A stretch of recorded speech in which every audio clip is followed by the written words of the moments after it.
Okay, apparently I started the stream and then immediately stopped streaming somehow. I'm not sure how that happened, but everybody point and laugh. Point and laugh.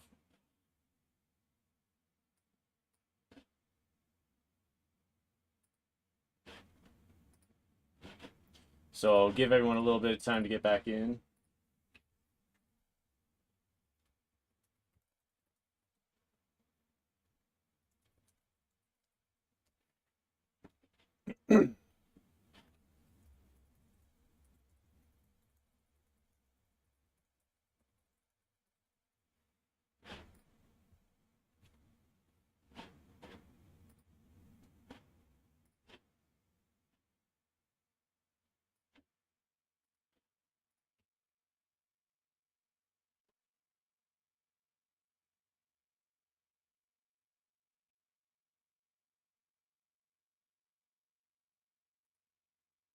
Oh.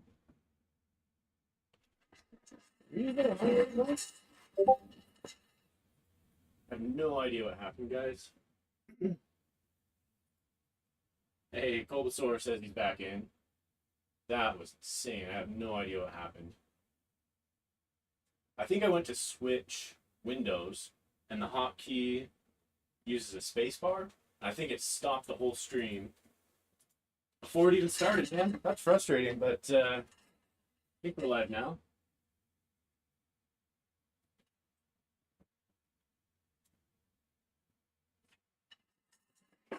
Let me make sure that's not going to drop again.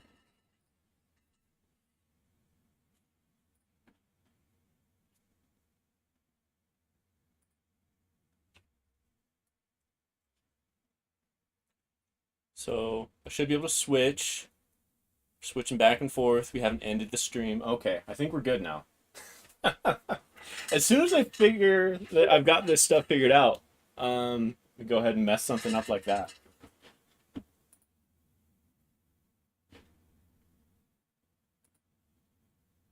Let's go ahead and share the new link for people.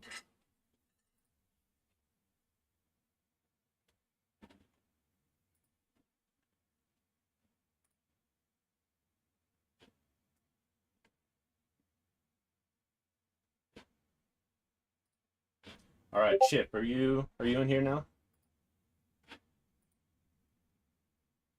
All right, Chip says he's in. Great. Always got to be some technical difficulties. Okay, while we're waiting, I'm going to be doing a little bit of heat inserts. So nothing too exciting at the moment, but that'll give everyone a chance to get in. I was going to try to do this ahead of time, but I did not get to that. Little piece of advice while we're talking about this. These, when I printed these, most of the parts, Chip does a great job of designing these so that the holes don't have this overhang issue. But on these ones, Chip, just as a heads up, these ones did kind of come across with some stringing. So we'll either need to do that little CAD trick, or maybe you did do the CAD trick on this one and it still just came out a little ugly. Either that, or if I had enabled support on the build plate, we wouldn't have had that problem. So in this case, I don't think it's going to be a big deal. It's going to be a little bit wonky, but the heat inserts are going to be really what holds that in place. So we're just going to roll with it here. Playing this out's easy. I've got a closer up camera here. Hopefully that works. Let me know if you guys need me to like zoom in a little bit. This is just on my iPhone, but kind of surprising how good it does.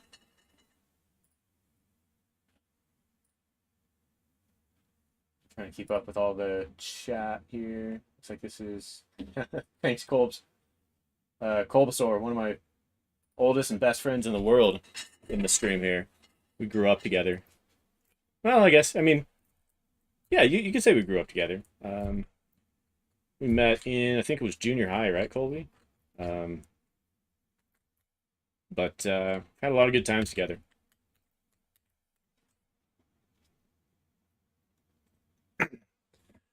I might have to bust out the trick that I didn't think I'd need. One of these tools can save your life. Just a circle cleaning hole. You just put it in the hole and just kind of go around. We're not trying to remove like any of the actual material. We're just kind of trying to clean the inside a little bit.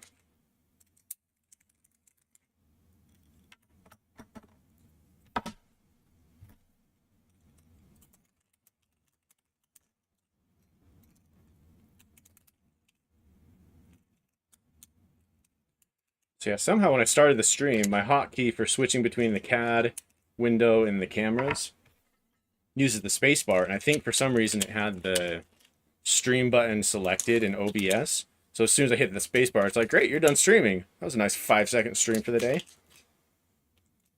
We evolved, guys, from YouTube long form videos to shorts to live streams, and now it's all about live streaming shorts. It's the future, I'm telling you. All right, fire this back up. I'm looking at about 280. That should be good to start with. I was going to try to get ahead of this and do it ahead of time, but I just didn't quite have the time. But I got to tell you guys, I'm feeling pretty good today because I finally caught up on work stuff. I've been behind, man, it feels like forever now, but been behind for about 3 months because we were sick like all of January.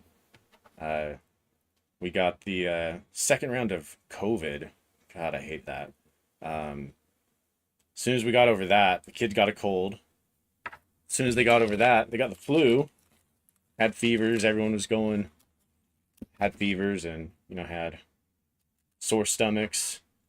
And then if that wasn't enough, we went through a round of RSV. And everyone was just coughing. And it felt like we were just sick for about a month straight. So, of course, I fell behind a little bit at work. We had some stuff fall behind here at home. The refrigerator started leaking. Cars started leaking antifreeze. So, man, it feels like for the past 3 months, I've just been trying to catch up on life in general. But I finally got caught up at work, sent out the last report. All the cars are working great now. Just fixed the Mustang up today.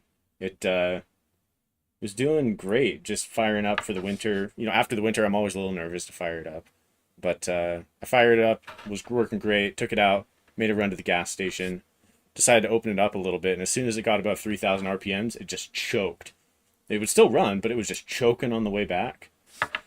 Turns out it was either clogged fuel filter, which I had only changed like 20,000 miles ago, or I had actually installed an upgraded fuel pump.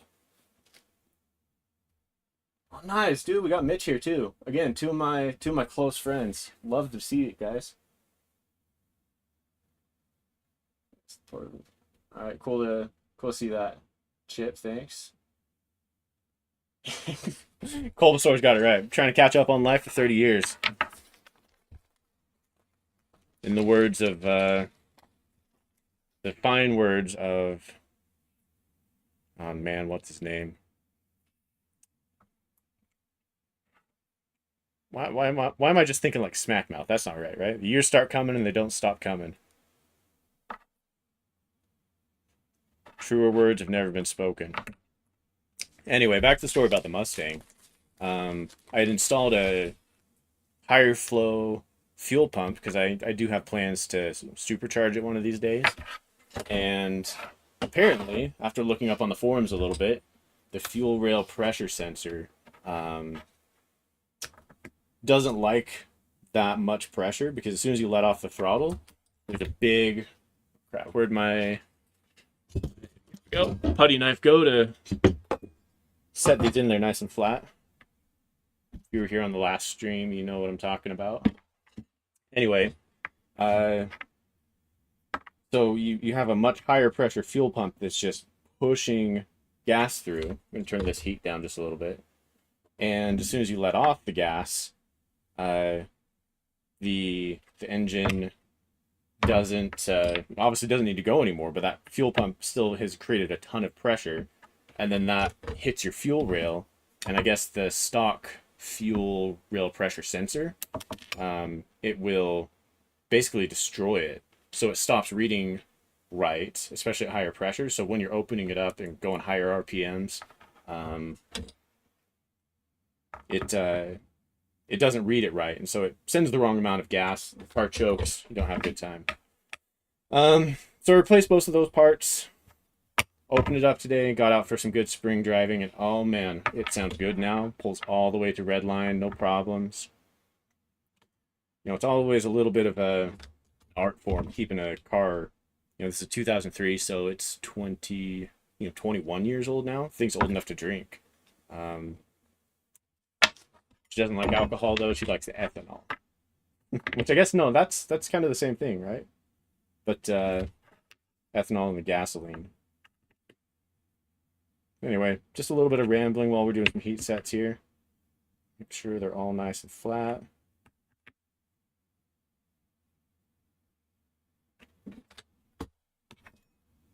Yep, and they're not, so let's fix that.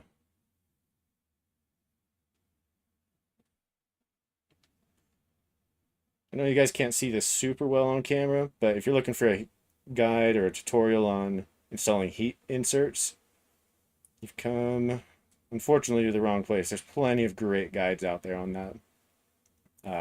CNC Kitchen, Stefan, has a great guide on that and has his own line of 3D printed heat inserts. Not sponsored or anything. I just think it's great to see his channel doing so well. He's done a ton of research, and I've based a lot of my 3D printing decisions based off of his research and his work. Great channel. I met him at Remurf last year too. Super nice guy.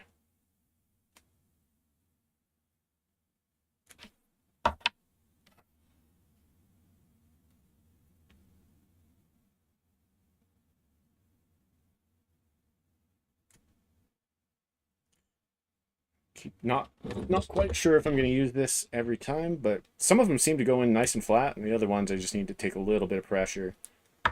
Get them flattened down.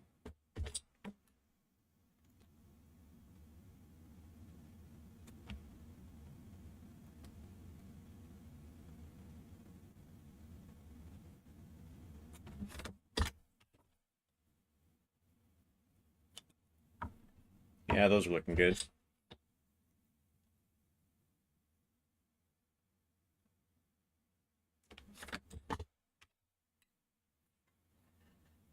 Smash Mouth. Yeah, what was I thinking? Smack Mouth. It's an awful combination of like SmackDown, Raw, WWE, and good old 90s and 2000s pop hits.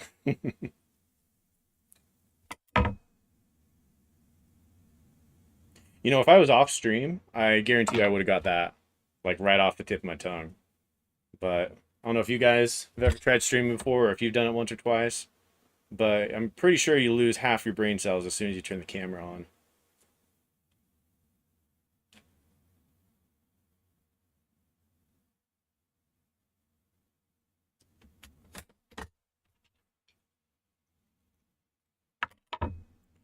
Okay, I'm just not happy with two of these. I'm going to show this on camera if I can. Let's zoom that in a little. So you want these to be very flush. Which way's up, which way's down on the camera. And if you can tell, there's a little bit of a lip, and that's just going to throw everything off. So you'd rather have them a little bit set in there. You don't want them sticking out proud. Try to get them nice and flat. And this, I mean, this is usually a little bit easier with ABS, but I think the PETG, or just the nature of this part, is wanting to push it back out or go a little sideways. And by the time I get my knife in there, my putty knife, it's already cooled. And so it's not pressing it back down in there. Just got to be quick enough, I guess.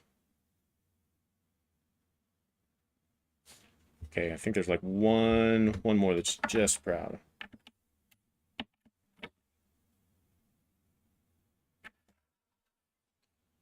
Guess I have this kind of not quite set up to where you can see what I'm doing here. What if I do this? What if I lower this just a tiny bit? Yeah. I mean, you still won't have a super great view of what I'm doing, but Might help a little bit.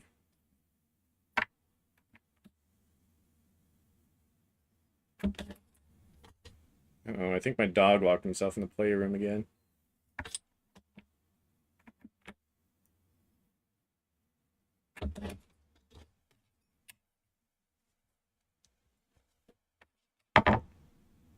Okay, I'm not sure if you can tell the difference, but those are no longer sitting proud.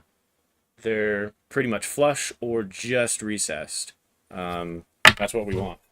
Don't forget to turn off your soldering iron. I mean, most of them do have the auto off feature, but you still don't want to leave that running if you don't need to. Okay, now on the last stream, I said I was going to do this off camera, and I didn't because life's busy, man. We have our bed frame here, and if we switch over and look at CAD, that's hot. Don't touch it. You guys ever heard the term "a falling knife has no handle"? Same thing with a soldering iron. Don't try to catch it if you drop it. It's hot. So let's take a look at this. So before you get too far into the build, this frame, bed frame here, let's isolate this. That's not quite what I wanted. So if we hide this part, for example, these screws go into some square nuts that fit inside there, but you can't insert these after the fact. So the fact that these are going into some square nuts here, if now we isolate the bed frame, but check it out.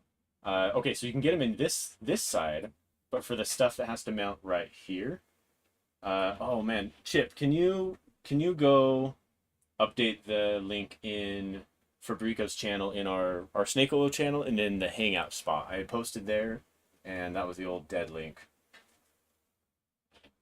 But you can see here, there's no way to insert those square nuts into this side of the extrusion, but obviously we're going to need some in there for things like this. So what we're going to do is we're going to take this bed frame back apart, and we're going to count on each side, each part of the extrusion, how many square nuts need to go inside there. And Chip, call me out if I'm doing this wrong or if I'm missing something. But from what I'm looking at, I think we need to take it apart and get those put in there. And Chip reminded me, and I'm reminding all future yous doing this build, don't forget the ones on top either, because these can't be insert afterwards. So you need 1, 2, 3, and 1, 2, 3. Make sure you count and get those in there. Hey, I appreciate it, Delmar. Thanks for giving us the heads up. Brand new streamer, of course, trying to get the hang of things, but thanks for coming in and dropping by and saying hi and, you know, helping us to get a little more attention out here.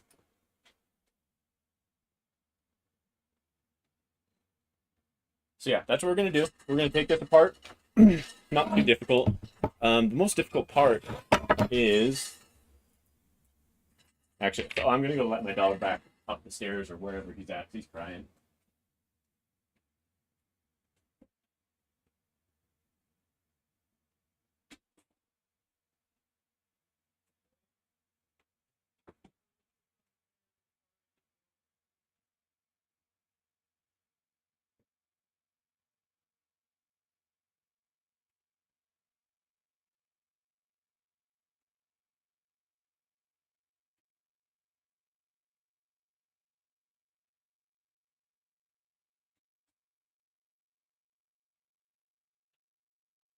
Oh, sorry about that, guys. Poor dog. He's been having accidents in the house. He's pretty old.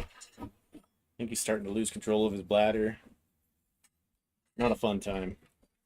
But that's why he was crying. We can let him out like 20 times a day, but when he's got to go, he just doesn't quite make it to let us know sometimes.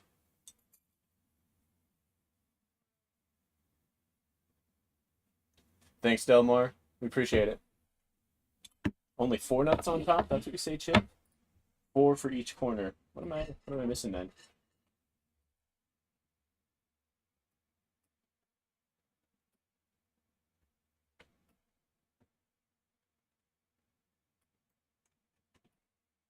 So is there not... Maybe I'm... Are these not the parts that mount to the frame?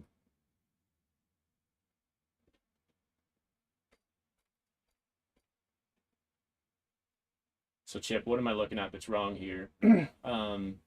Actually, no, this is where it mounts the bed to the bed frame. I know these are both bed frames, but let me switch this back over. Middle nut does not go into the frame. Okay, so what you're saying, call me out if I'm wrong here. We just need 1, 2, 3, 4. So it's basically these ones right here. And that's what we need, what it sounds like. I'm going to go operating on the assumption that yes, but let me know if I'm wrong.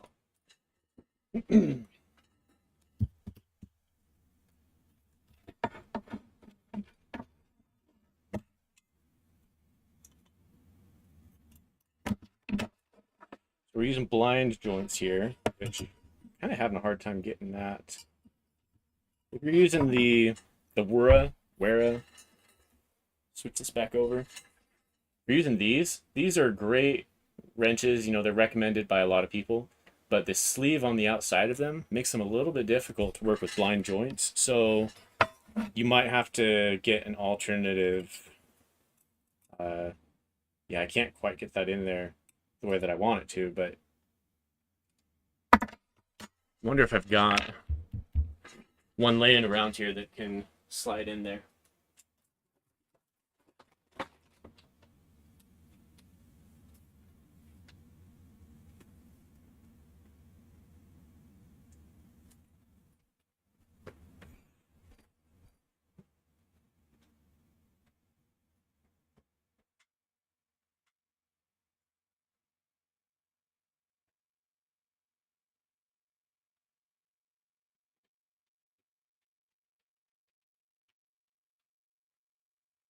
All right, one of these should work.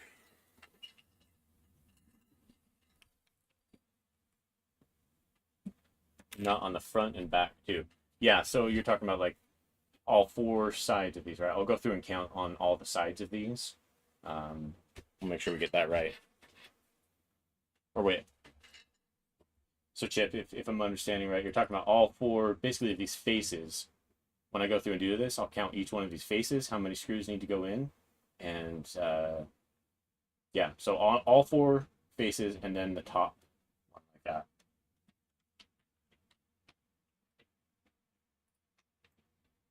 Nice. You know, I don't think it's a bad thing to have a few different sets of wrenches because uh, you'll misplace them every once in a while, at least. I think this one's too small. There we go. That's good. Back over to the cameras.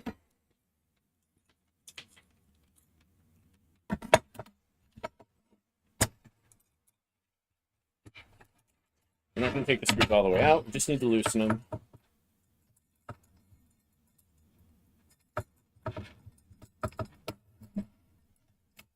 Let's zoom this back out.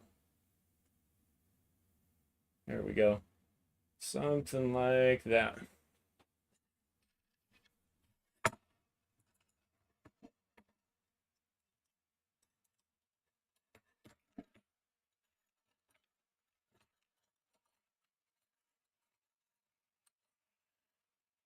We're just going to kind of leave it all roughly put together so we don't have to think about how it goes back together at the end.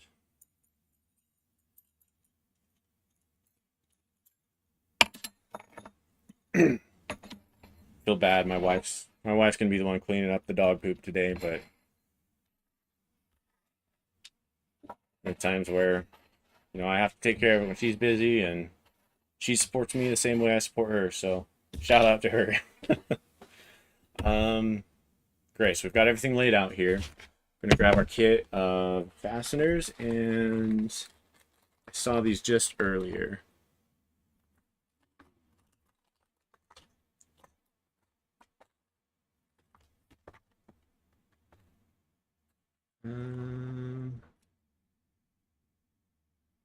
Unless I took them out already and was trying to plan ahead. T-nuts. Did I take them out? Oh, I did. Past me outsmarted present me. So these are what we're going to be using. You'll see they're different from the roll-in T-nuts that we used on the, or the roll-in nuts that we used on the 2020 profiles. But these ones are pre-insert nuts. And when you're working with 1515 extrusion, there's not really any good post-insert ones. So they're very small. But you can also use normal hex nuts, where these square ones will have a better, more contact on the sidewalls. So that's what we want here. Okay, so we're going to lay this out and look at this from just looking at the CAD. I'm not going to switch it over for this, just trying to pull it up for reference.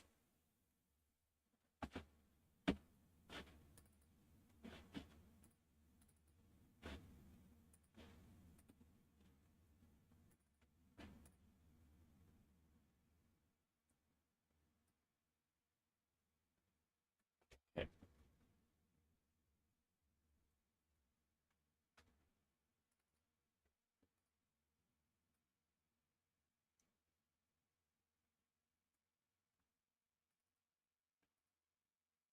Actually, I will pull this up. So we're just going to count. We don't have to look at the actual T-nuts in there.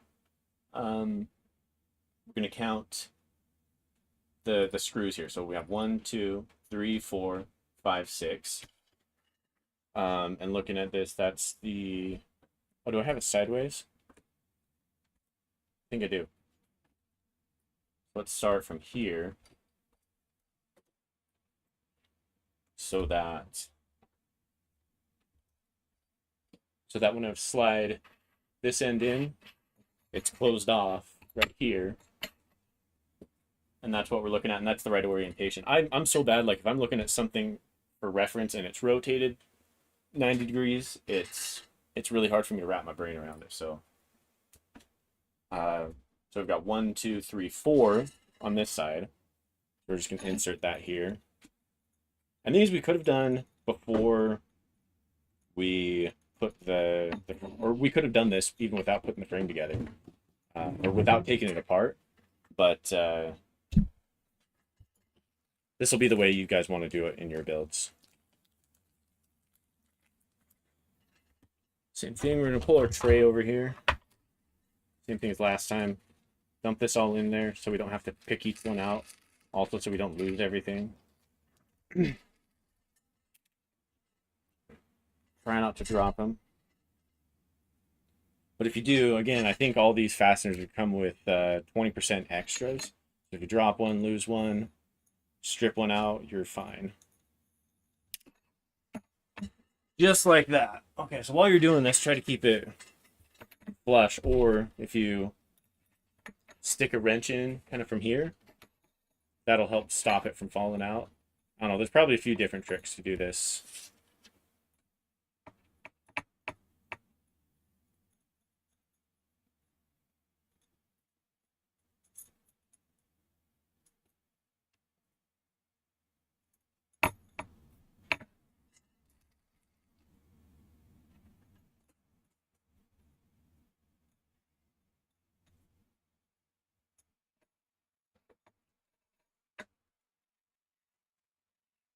Okay, there's 4 there.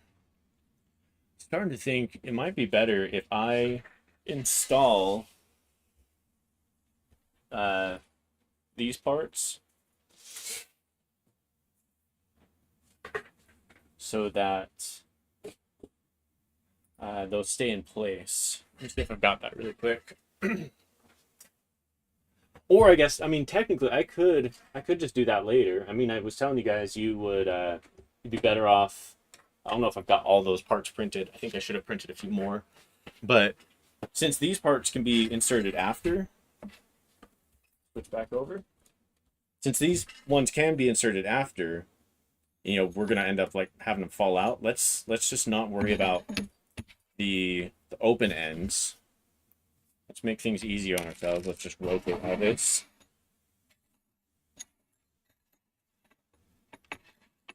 And let's just do the parts that are going to get closed off. Wait, hold on. So if this is going in here, then this is the one that's closed off. I had it backwards.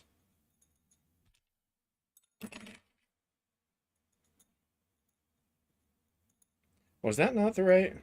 That's why that wasn't working. I did lose my dark green, where I think it's the 2mm one. So that's why that one wasn't working before. But I just want to loosen these up a little bit. So yeah, when we insert, show you guys what I'm talking about. When we insert one end of these, now we can't get anything into this guy. So we're going to get everything inserted in the way it's supposed to be there. I don't know if I'm making much sense or not, but we'll go with that.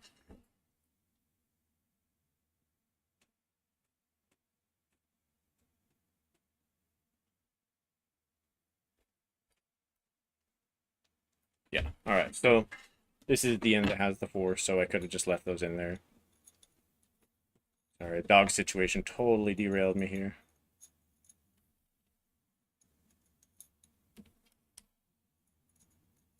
Okay, once you've got the 4 in,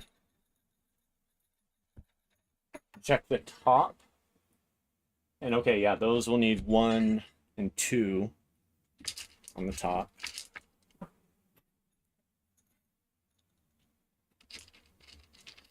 And if it's the same on the other side, this will be pretty easy.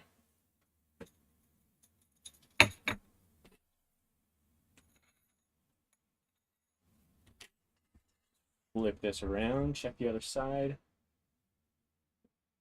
We've got 1, 2, 3, 4. Yep, 1, 2 on top. Nice and easy.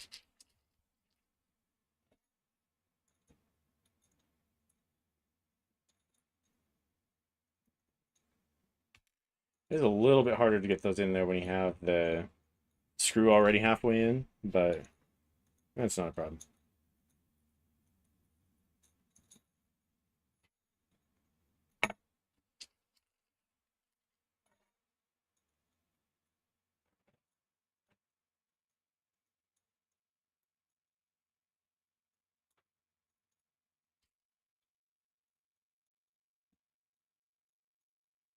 One, two, three, 4.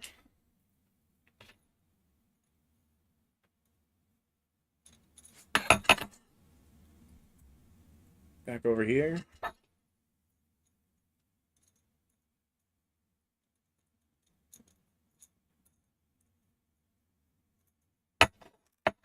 Oh no! So close. Okay, can I cheat using this? I don't know, just get him in there the best way you can. If we have a tip for this later on, I'll let you know. I'm really no good with the smaller stuff with these big dusted up fingers. There we go. I did drop another one somewhere. Not a worry.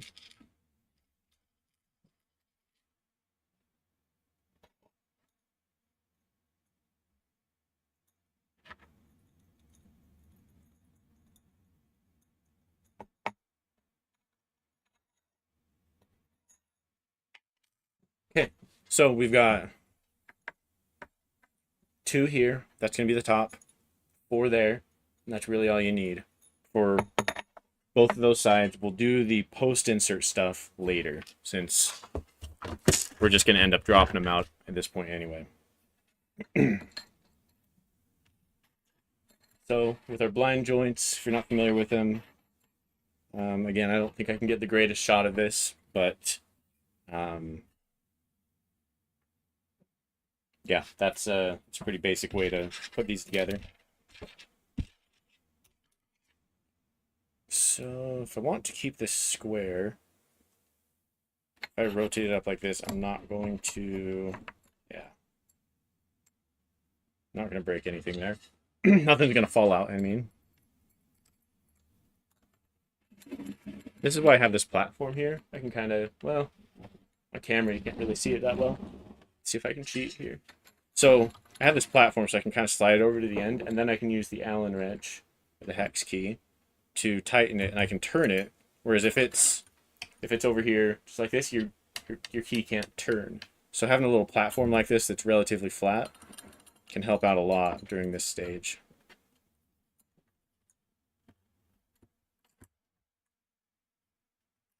Okay, it's relatively square.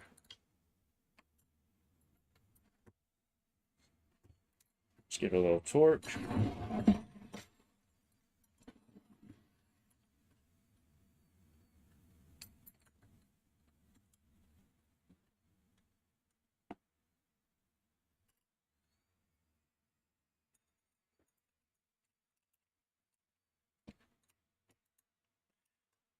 It would have been really nice if I could have done this earlier, since, you know, this isn't what you guys came to see for the live stream, but it is a live stream, so live stream has live stream problems.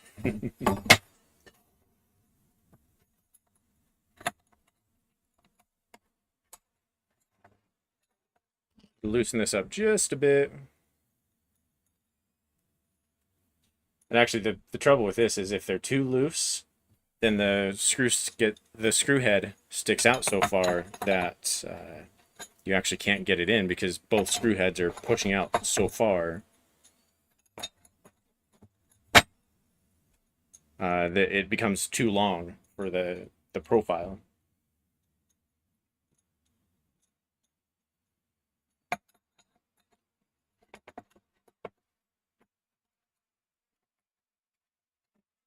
You gotta have it just right. See if I can get it.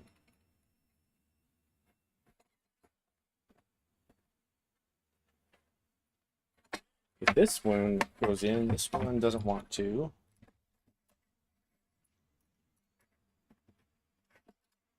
There we go. Just gonna flip it up here. Same thing.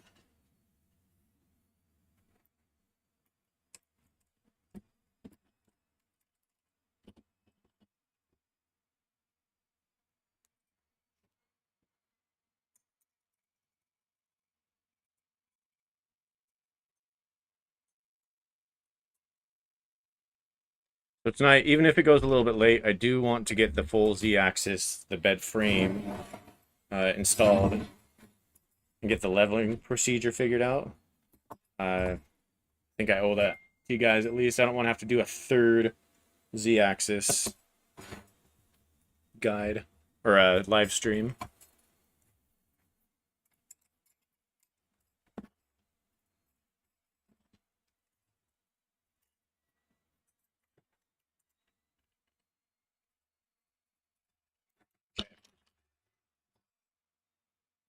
So now with that installed, see that? Those aren't going to fall out now.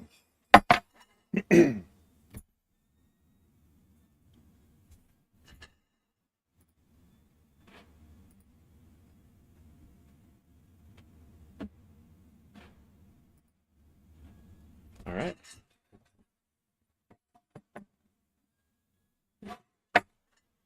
Okay, next step.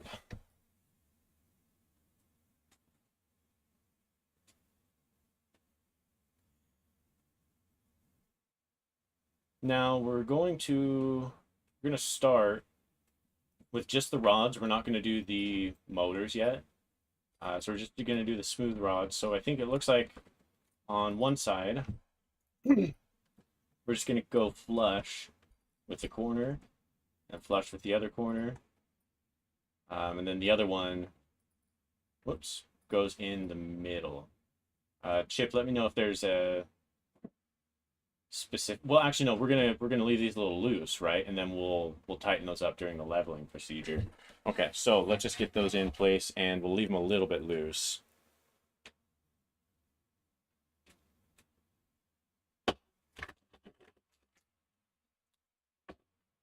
Cool.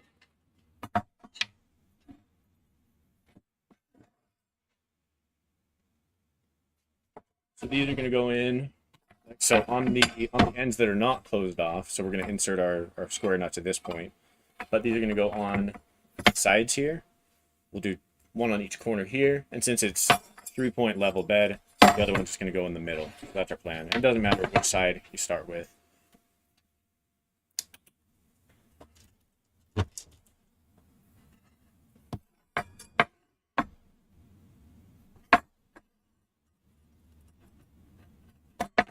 So we're going to insert 1,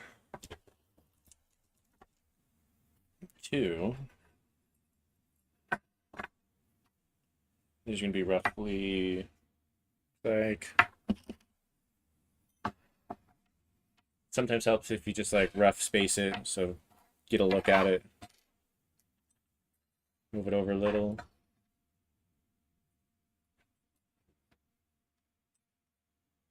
And we're going to check the CAD to figure out which fasteners we need. Looks we're working with M3 by 30s here. Is that going to be true for those as well? Oops. Come on. M3 by 25s there. Okay. Width of the palm nut mounter and the bearing mounter are the same. Okay.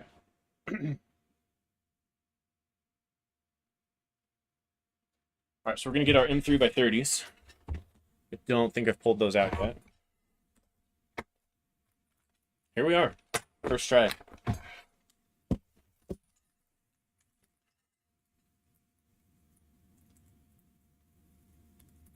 Okay, so yeah, so we really only need 6 here. 2, 4, 6. But this comes with 8. So we've got a little bit of wiggle room. What do you guys think? Am I zoomed out too far here? Is it better with a little more zoom? Maybe something like that? Let me know if you need me to adjust that.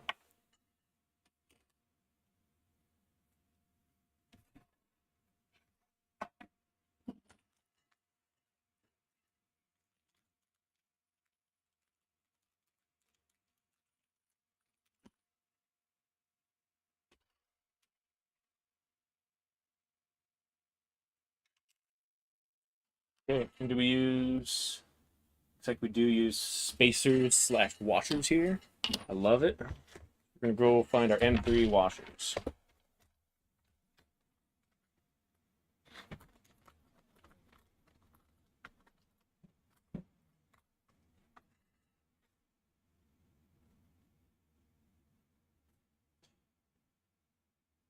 These are, I'm pretty sure these are the ones we want to use. These are M3.2 by, what is it, by 7 by ½ millimeter. I think that's what we need to use. Chip, there are other precision walkers that we use somewhere else, but I'm pretty sure these are what we want to use for this case.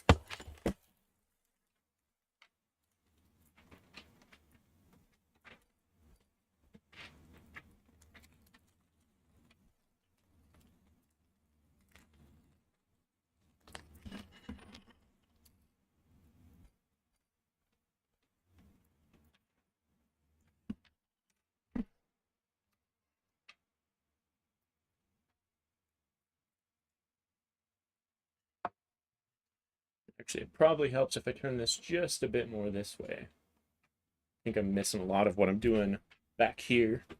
Okay,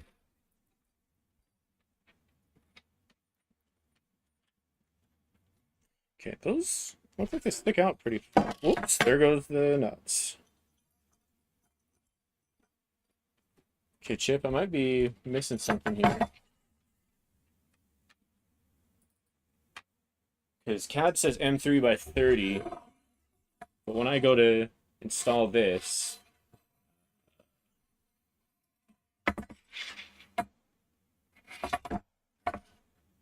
yeah, so this won't sit flush. I think we need M3 by 25s there. I think the CAD is wrong. The CAD says M3 by 30.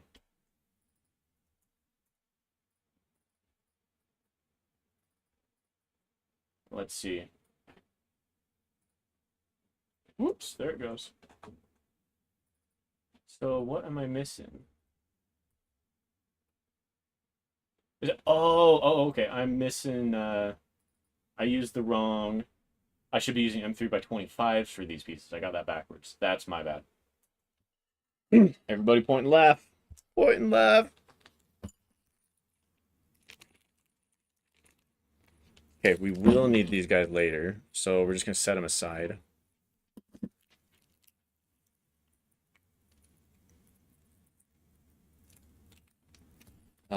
But set, they're going to go in one of these. We're just going to slide them in here. And see what I mean here. Now those are sticking out the right amount. Ooh, I can't do this. And so when we go to insert those, we can have our part sitting flush still. Perfect. Set that aside. Find our M3 by 25s.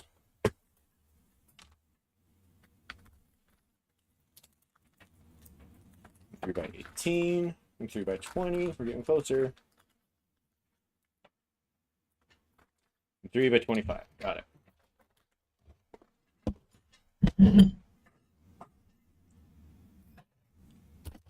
Set that aside as well.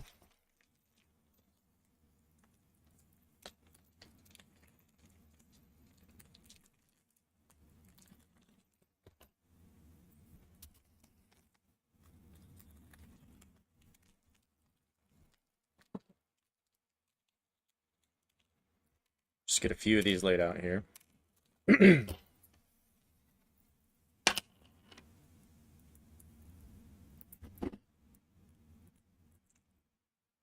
Perfect.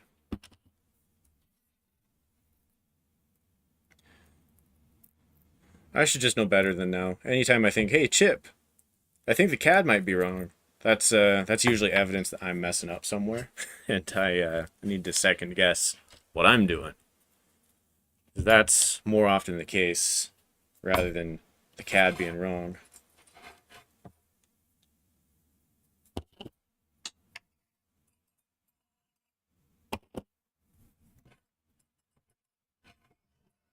Okay, so we've got our square nuts in there. We're going to just try to rough space them so that we don't have to fight with it too much later on. Something like that. And there it is.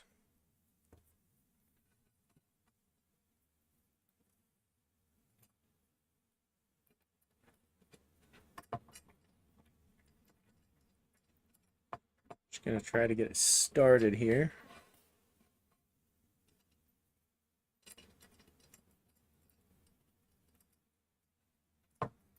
Okay.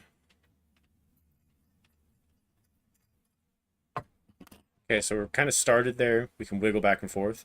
That's where I'm going to leave it for now. Actually, this part we can just go flush like that. It's the middle one that we're not really wanting to lock in place yet.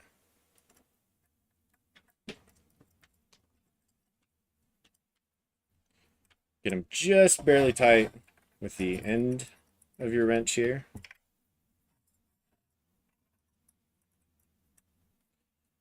And then go in for the kill with the full end, not the ball end. Again, these are very small fasteners, so don't torque these too much. Something like that.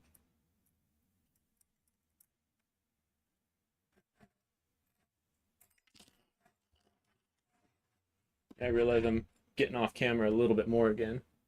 So I think I don't need as much forward as I had that.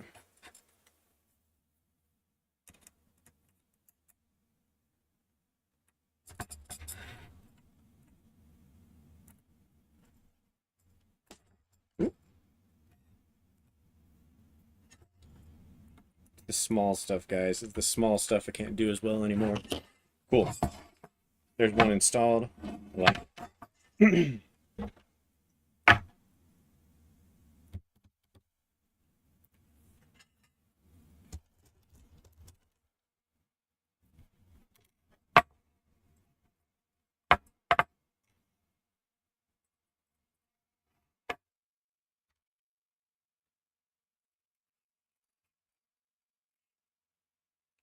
Okay, M3 by 25. There you are.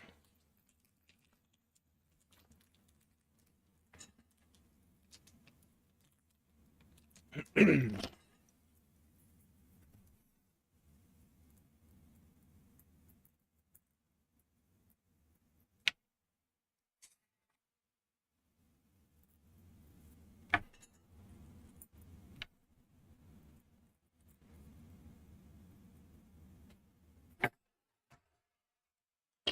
we can get you guys a better view for this one.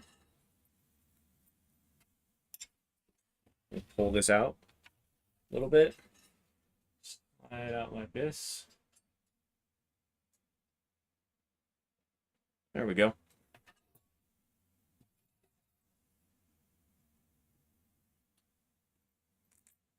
So when I talk about rough basing them, I'm talking about like holding the part up and using your wrench to space these out, just kind of eyeball it about how far you'll need it.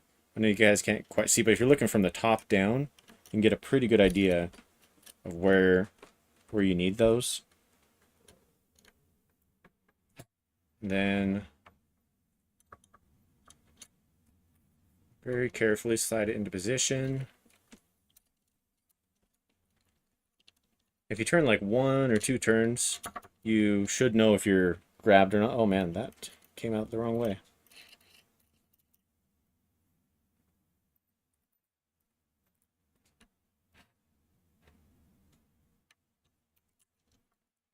You'll feel it grab, and then you can kind of pull backwards, and you'll know if it's grabbed or not. Then do the other side before you tighten any further. And you tighten enough until it kind of sits flush. And do the same thing on the other side. And turn this back up. Get them nice and close. Then use the business end for the final tightening.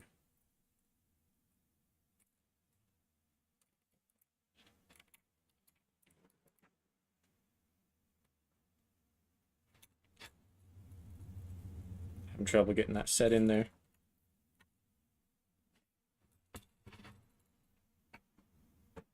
There we go.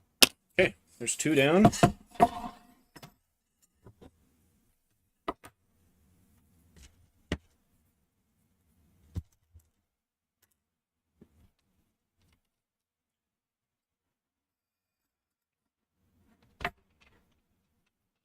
Does anyone know how to do one of those like "we'll be right back" screens? I can't talk right anymore.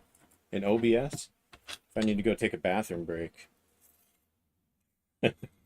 My method might just be opening up Notepad, turning the text size up really huge. We'll be right back.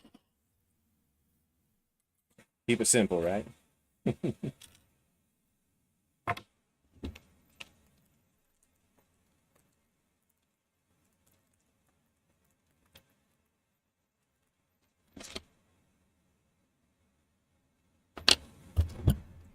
I'm sure there's like full courses, like YouTube Academy, on how to be a proper live streamer, proper channel thumbnails, all that good stuff. But I don't know, guys. I'm just sharing what I have here for the build because I think it's interesting. I don't really think professional streaming or content creation is my forte.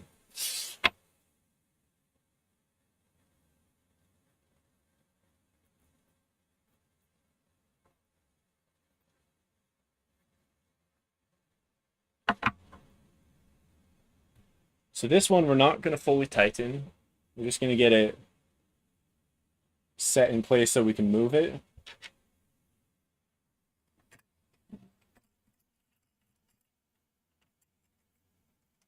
And it'll line up when we do the alignment procedure.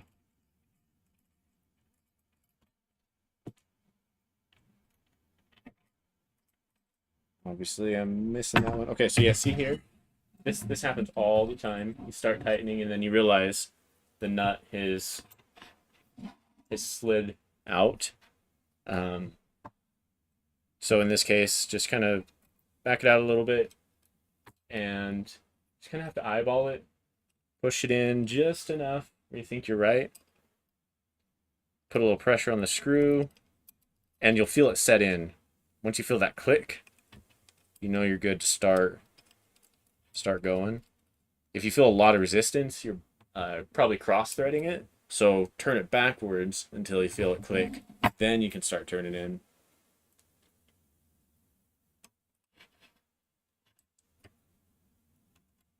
Anyway, I'm giving this kind of general advice. I don't know if it's right, wrong. It's what I've kind of done, or if there's better advice, or if you guys all know this already. I might be preaching to the choir. So now, oh, not quite loose enough. So now this, we can move it back and forth, and not gonna have any trouble there. Still think I need to be a little lower with this. Let's try that.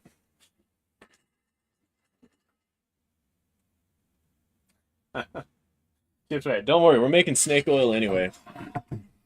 It's it's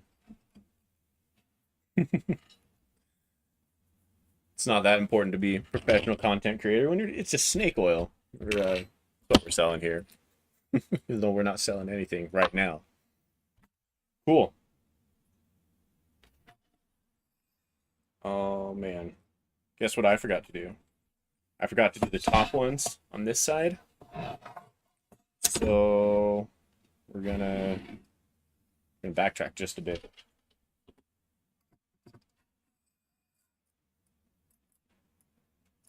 That's the wrong one. Here.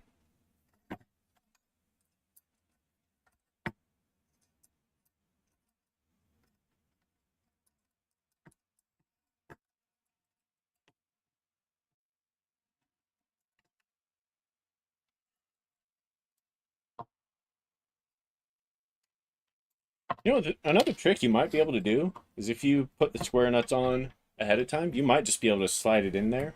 Not sure how well that would work, but do consider that during your builds. So all we're gonna do, we're just gonna slide this out enough, and we're gonna put our square nuts in there.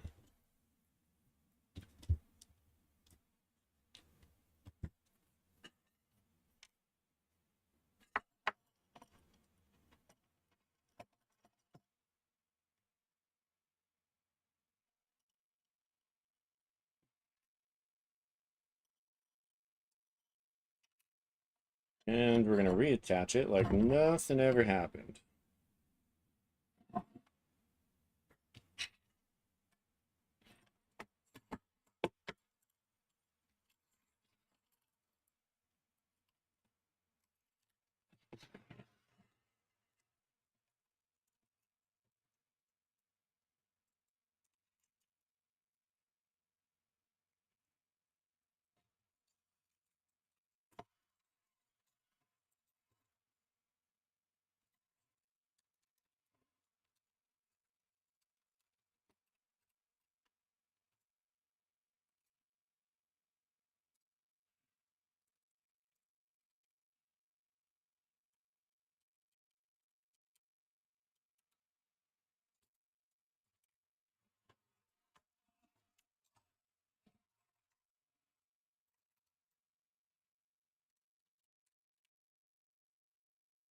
Oh man. Apparently I didn't tighten that enough. Okay, well, you know, we're gonna end up trying that method that I suggested because that came undone.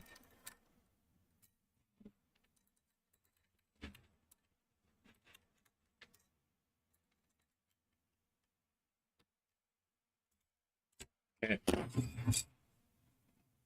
Nice and square.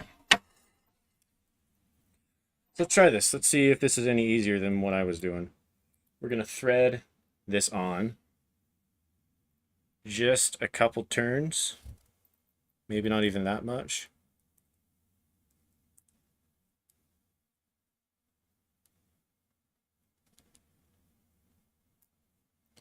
Without cross-threading it, preferably.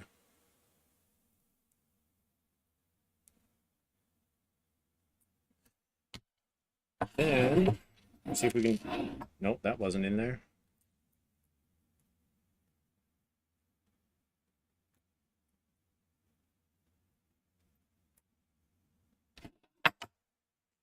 Now, the hardest part about this is probably going to be getting them lined up straight so that you're not trying to put it in sideways, but maybe we can get away with it. Yeah, it just wants to go in diagonally, so I'm just going to do it the original way. Take these out.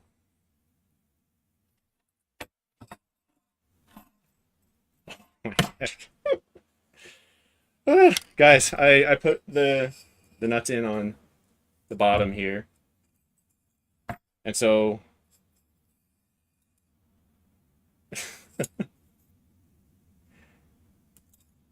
I was fine. Before I did put the ones in, but they're just on the bottom on the wrong side. So I'm just gonna pop those out really quick so that we don't have that problem. Hold on. So what is the top here? Okay, so this is gonna be your top. The lip goes on the bottom. So I've got only one set of square nuts on there, and the other ones are on the bottom. I can't stop undoing this, guys. Last time, third time's the charm.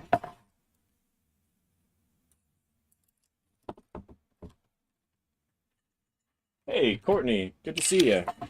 Thanks for showing up. Just in time to see me mess up again.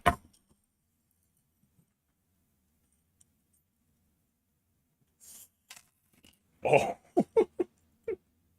As I said, just in time to see me mess up again. Let's just get them all out of there and let's do this over, guys. When we edit this video together,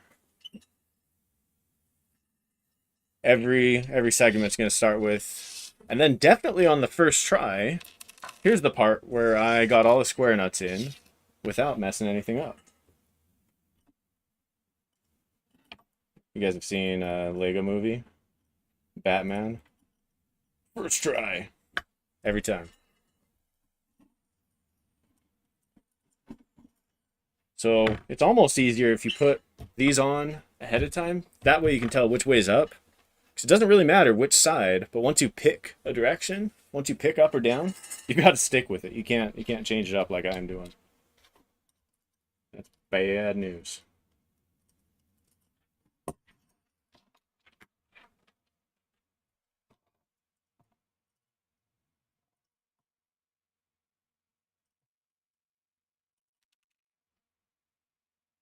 But I guess the upside to this now is we can just insert them like so. And we can use gravity for, or gravity with us instead of against us. Okay, so it was 2 on top, 4 on the sides. And we're just stacking these up. It's kind of like Connect 4. You guys played that game, right? I think this is going to be the preferred method instead of trying to do it all sideways like I was before. Best part about doing it wrong the first time is you recognize the right way when you eventually get there. Realize, man, this way is so much easier.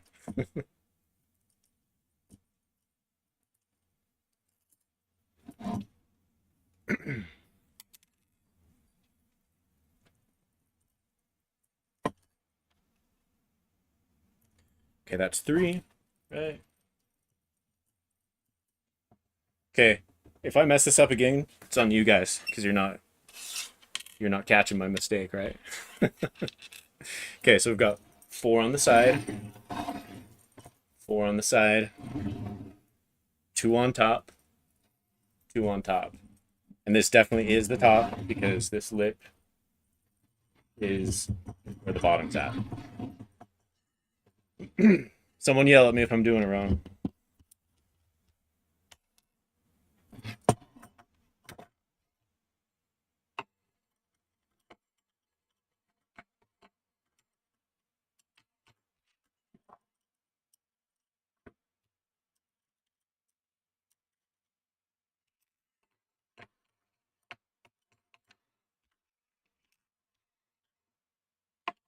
Okay, this should be able to just slide right in, but I guess I need to loosen it just a bit more.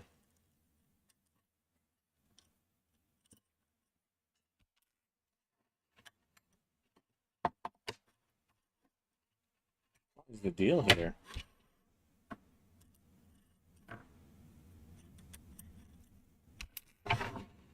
There we go. I swear I didn't have to. I didn't tighten that back up like that.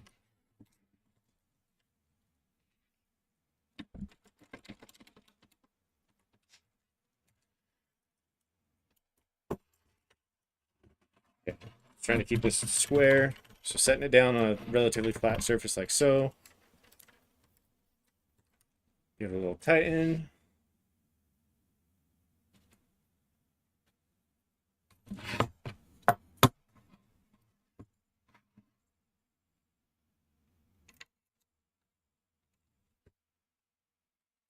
Once they're both relatively just finger tight, back in with the business end. I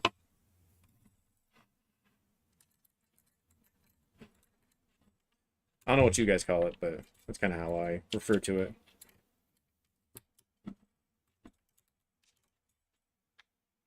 For those of you that are sure or are not sure why we do it that way, the tip of a lot of these Allen wrenches is kind of a ball, which makes it really nice for getting in at different angles and such. But if you try to put too much torque on that, you're just going to strip your screw out. Whereas the other end is the full hex, six-sided part of the key, and that is much less likely to strip out when you're torquing on it. If you just try to torque on this end, you're going to be wondering why all your screws are stripped out after a few tries. I'm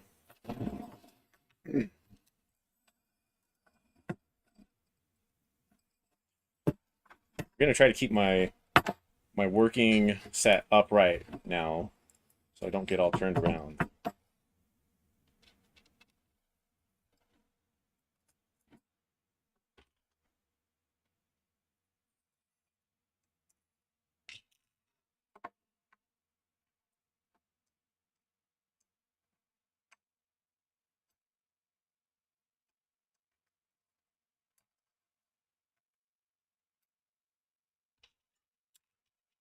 You know what I need to do is I need to go watch some other 3D printer live streams, check the archives and see how other people do their streams. Maybe I can learn a little bit from that. Do you guys have any you recommend? I haven't watched any live stream builds before, just kind of the post stuff.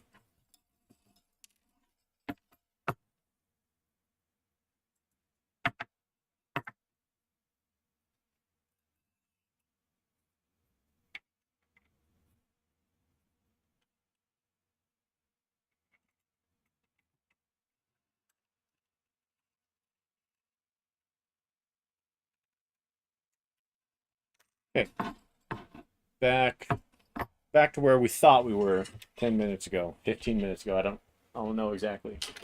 Okay, so our bed is prepped. Set this aside.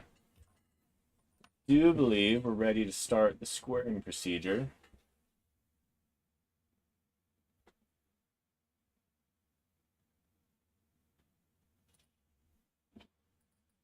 Oop, not that.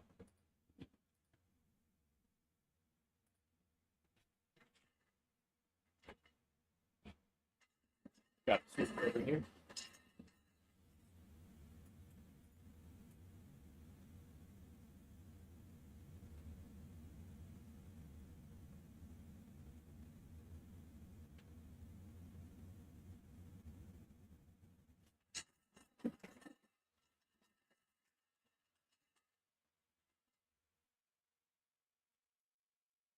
All right, so this is our squaring procedure.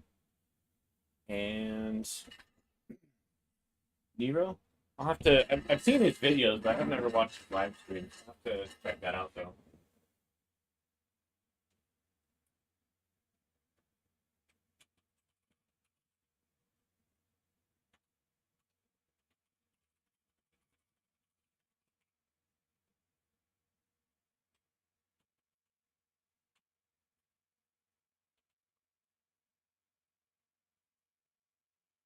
right, here you guys go. I'll be back in just a moment.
All right. Hope I didn't leave you guys hanging too long.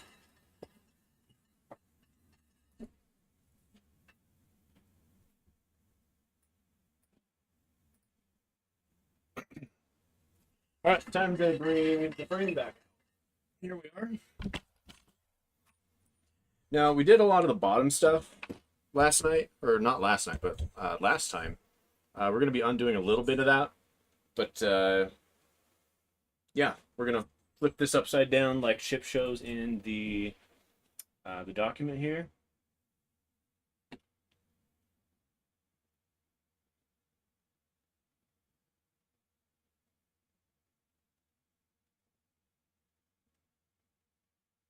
No, but first we need to get just a loose. How do I want to do this?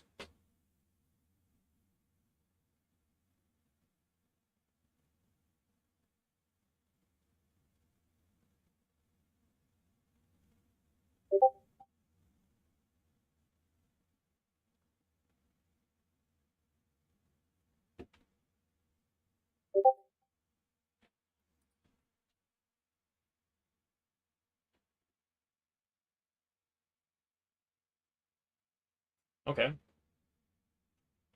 Chip suggests we put the palm nut mount on the bed frame now because that'll be harder to get access to later. So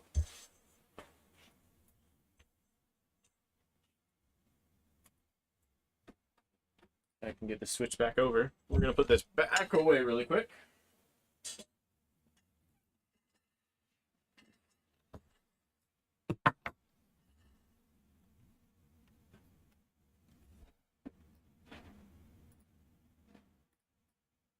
And when we talk about the palm nut mounters, we're talking about these right here. So they're the other complementing three pieces to this assembly.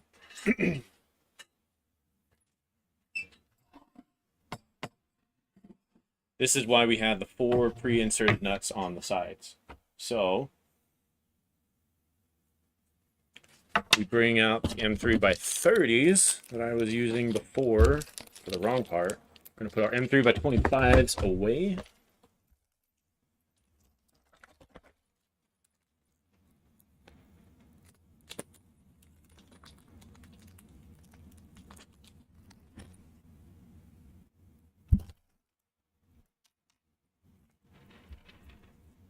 Keep forgetting to switch that camera back over.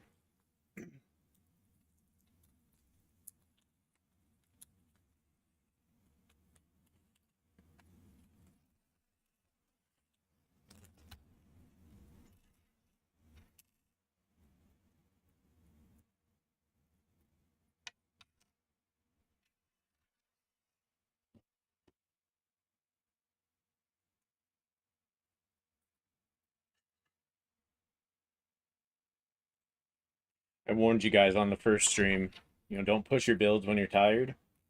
Fortunately, that's kind of what I'm doing right now. After catching up at work and doing everything on the cards, I'm a little bit tired, but I got to keep working on this. Otherwise, it's going to fall down in the priority list. So I'll make the mistakes. I'll fix them. You guys get to see it, point and laugh. And I don't know, maybe it'll make for some good comedic moments post editing. All right, so on the side with one rod mount, we're gonna do the same thing, kind of putting these in on the corners. Okay, so hold on. We do need square nuts.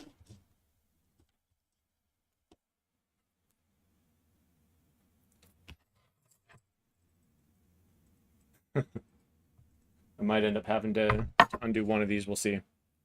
Just realizing that now.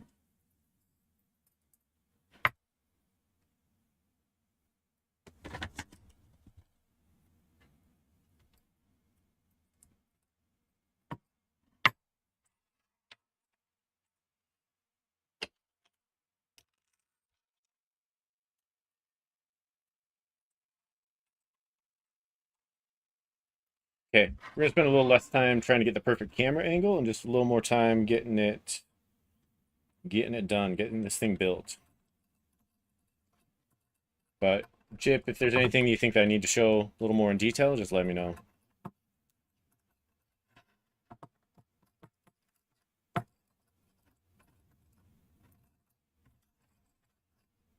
Where are you?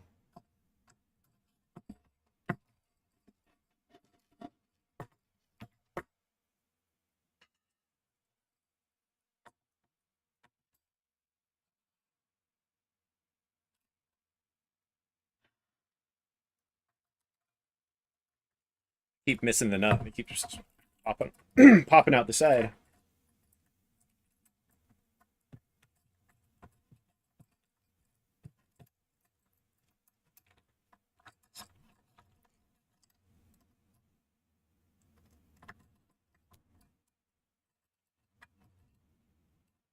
Okay.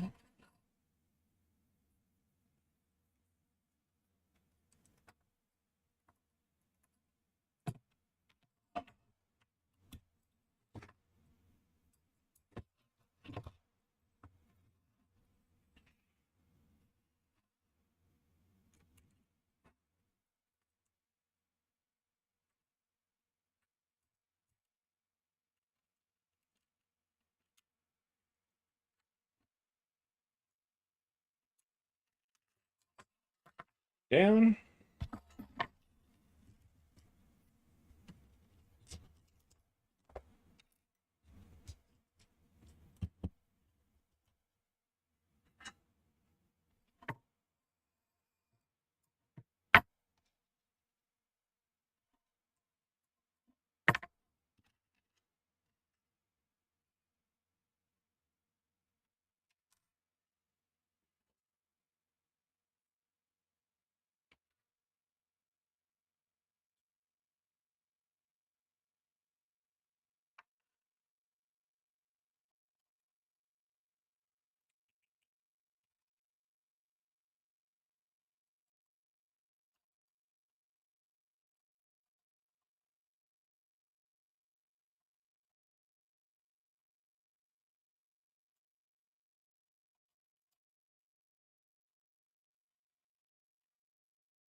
I also realize the more I talk on stream, the more mistakes I make.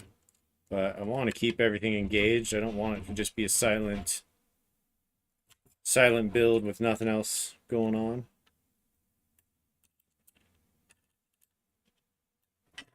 So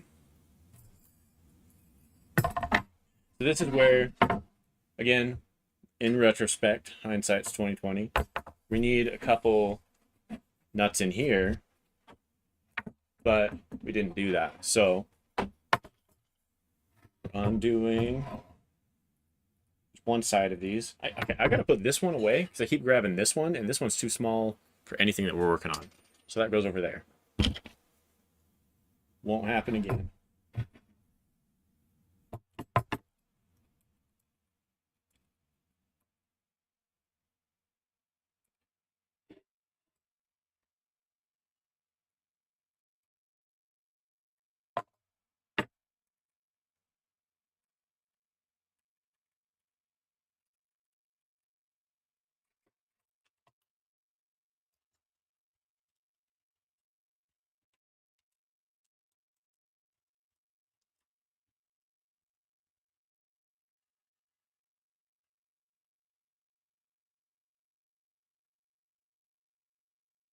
Okay, Chip says after we install the palm nut mount, we'll need to align their spacing evenly, then tighten all the screws. Okay. Uh,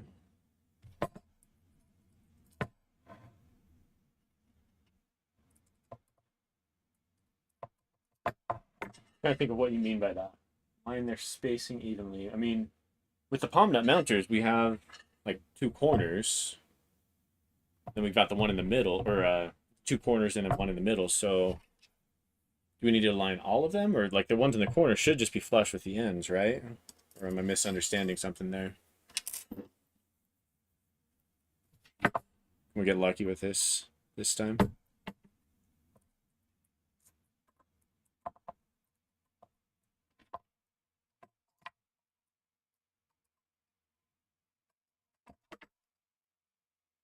Man, I really want this to work. That would just be so much easier.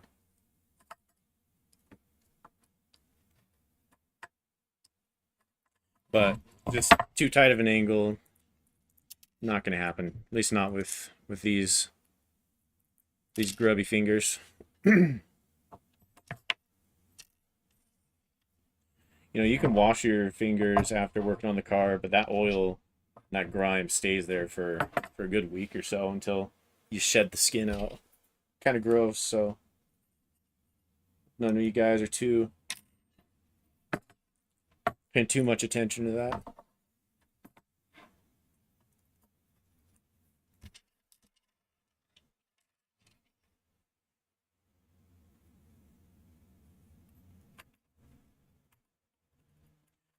Okay, so Chip, you say yes, so oop.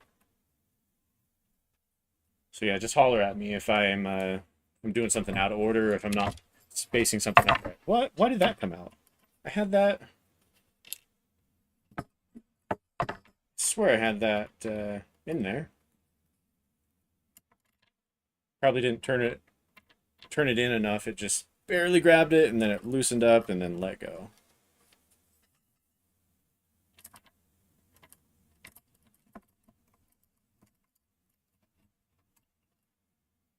Okay, it's in there.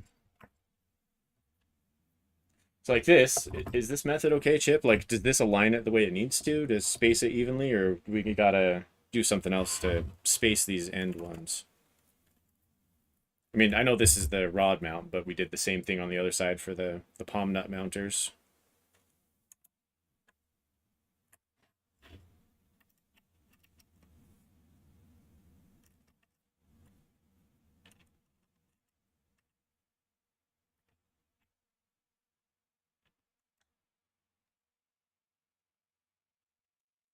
Just a bit more torque on that one, especially after it let go on me just a bit ago.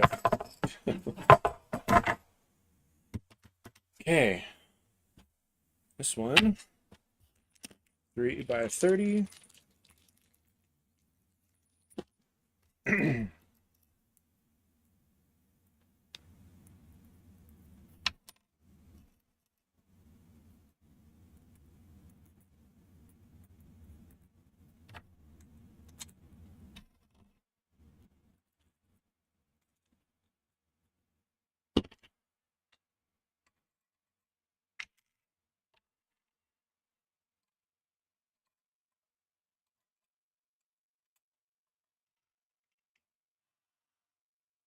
Oh, are you talking about for the middle one? So like just the middle one, make sure it's spaced evenly from both sides?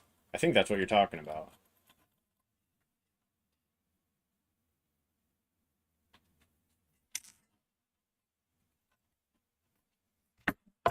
This should be directly flush, but it feels a little bit.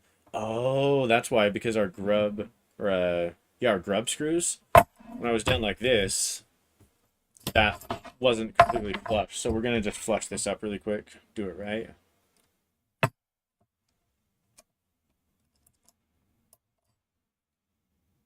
So our grub screws, our set screws are sitting just proud, so they were throwing off the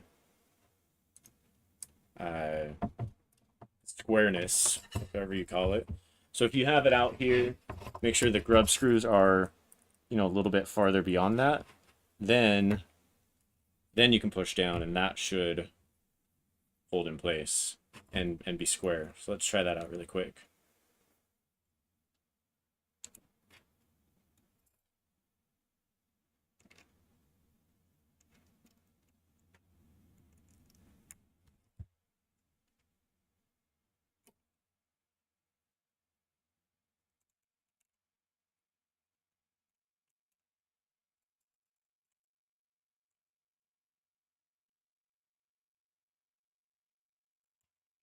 Oh, is that square?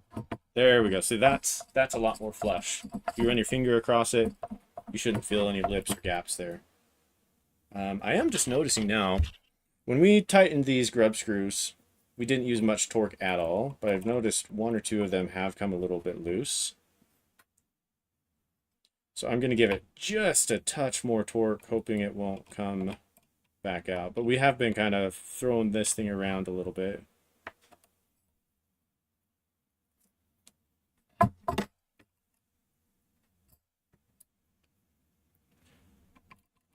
Again, star pattern, doing opposites. Oop, that's the wrong way. Lefty loosey, righty tighty. Don't forget that part.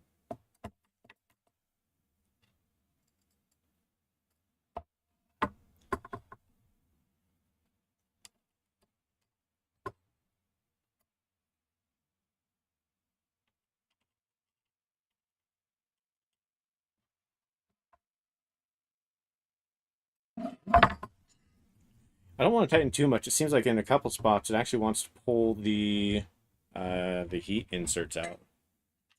Okay, we're going to check our other ends to make sure they're flush.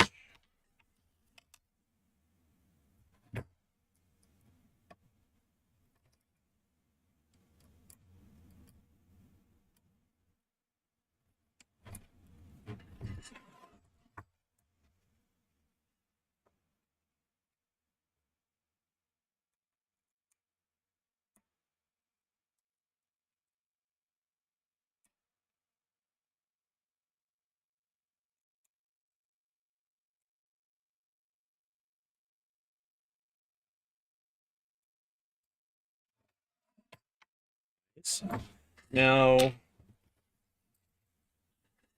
Chip, what you were talking about. Hey, Juma, thanks for showing up. I think you were in our first stream. Good to see you.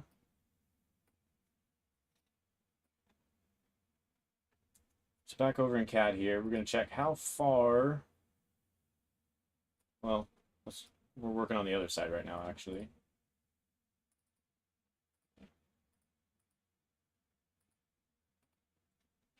Come on, show me everything in there. Oh, I'm still in measure.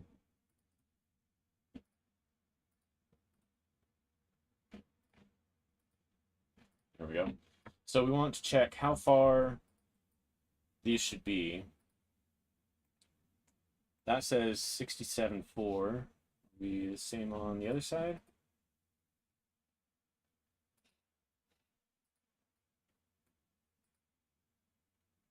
.6. So we should be 67.5.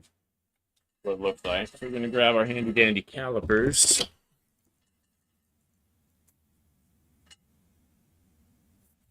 Did I do that right? I put this on. Oh no, this is upside down. So scared myself a little bit there. Thought I'd messed it up again. We're gonna check distance here. I don't know if I'm gonna get a good angle on this, but you guys should know how to use your calipers. Yeah, I'm not gonna play around with the camera too much there. Just going to try to get a rough idea.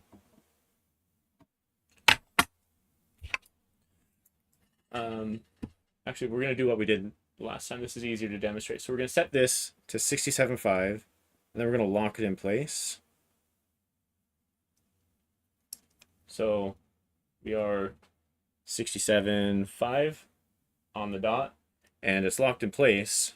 So now I can hold it in place and slide this part over until it's touching, and we should be the same distance on the other side, roughly speaking. But we're not. We're a little bit... In a perfect world, that would line up, but that's not quite the way things work in the real world. Yeah, I'm about a millimeter off over there.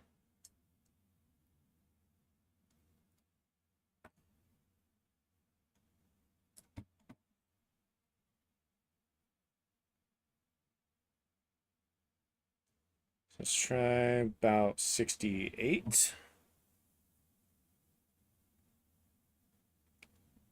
68 is about perfect. So we're going to go with that. Let me know if I'm doing something wrong there, Chip.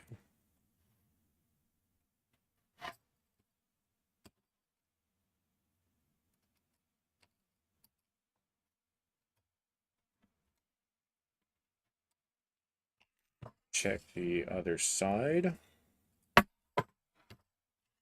These ones are square because they didn't have the grub screws or the set screws on the sides to mess that up. Curious, if we look at the CAD, if that's supposed to be the same thing on the other side.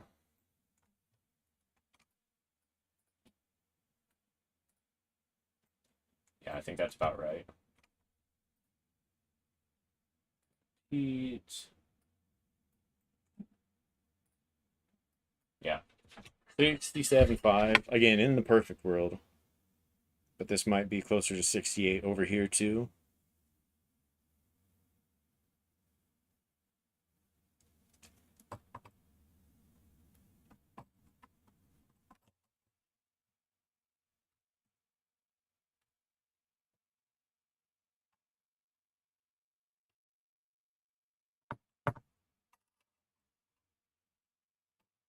No, this will be closer to 67.5. Pretty close.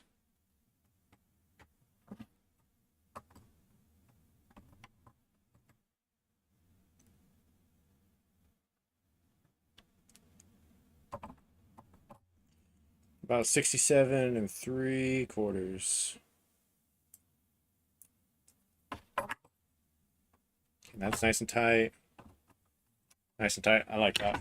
We're gonna go with that.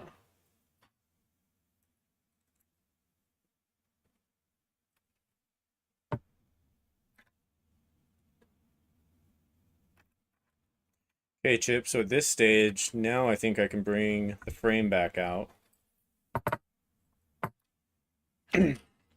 Or we can install the rods like this and then put the ends on. I feel like I'm gonna have a harder time maneuvering that.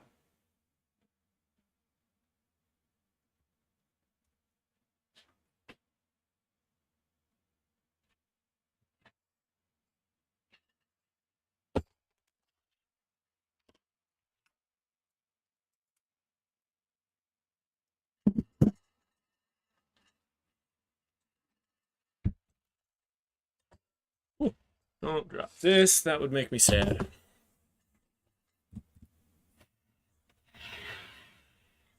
So we, last time, had installed, again, these bottom spots where the rods are gonna go.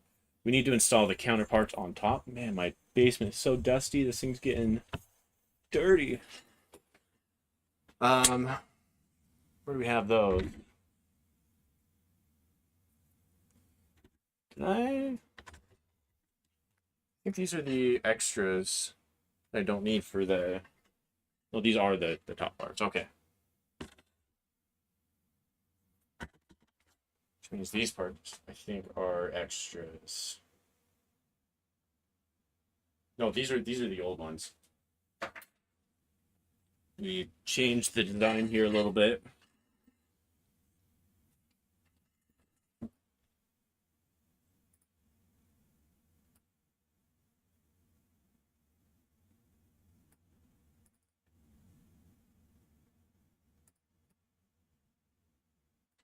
All right, so we're going to be installing these. They're going to match up to the rod mounts here, but they're going to go up top, and that's what's going to connect our rods together.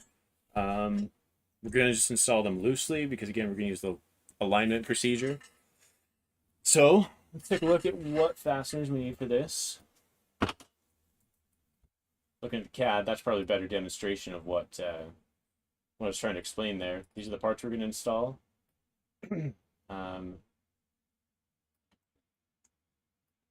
Looks like actually we will need to put the rods in place first because you can't quite get them in that easily after. So I'm thinking through this. Put the rods through the bed with the bearings. Set the rods in place, and then install. Then install the top pieces. Then line it all up. Yep. Let's go with it. Let's stop talking about it and start making an effort.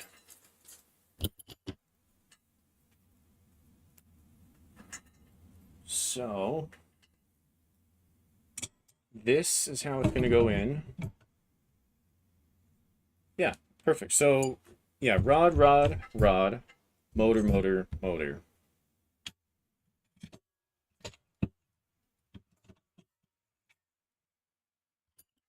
I don't know if this is going to be the official recommended way to do this, but it's working for now.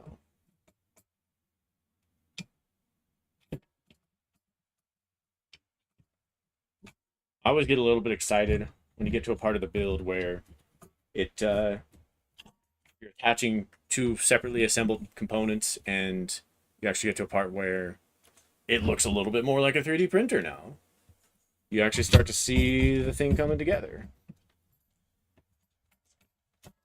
Wow, I did pretty damn good with that. I can't believe those actually just lined up and I didn't have to loosen these. I'm pretty proud of that. See that? We have part of a working 3D printer now. Love it. These will go on top. Yeah, okay, good. We didn't paint ourselves into a corner there.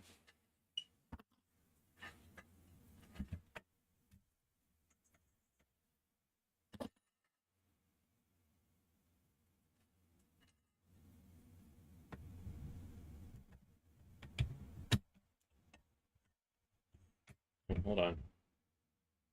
Why did those ones go in like that? But I have the wrong thing here.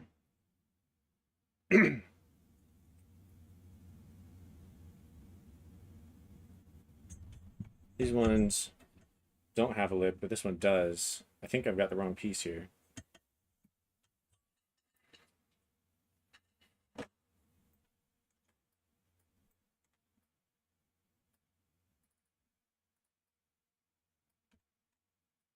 Okay, so yeah, this one does have a lip, and that's probably because that's the reference.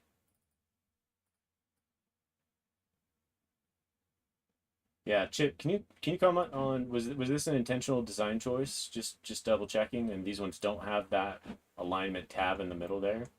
This is what I'm talking about right here. Okay, so yeah, that is for the reference piece. Okay. So just gonna do this part and see if we can swing this. Oh, what was that? That sounded like part of the ball bearing. Hold on. Yeah, I just lost a couple balls out of that bearing because I was trying to insert it from the side. That's not good. Dang. I've never worked with the ball bearings like this before, but I'm probably gonna have to replace this at some point. You hear that? I don't know if you hear that on camera, but there's a little cling, cling, cling, cling. Don't like that.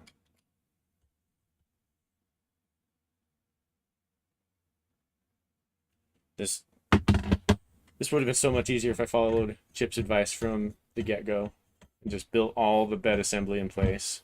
Because if we do it like that, then we can lift it in position and that tab's not going to block us off anymore.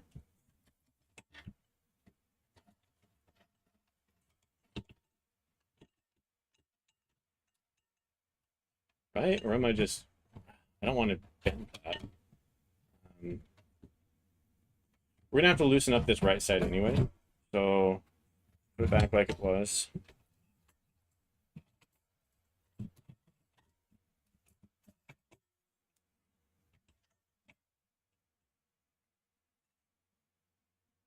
And I don't want to turn it upside down really, but I think we could turn it sideways without anything falling out. That's the wrong one.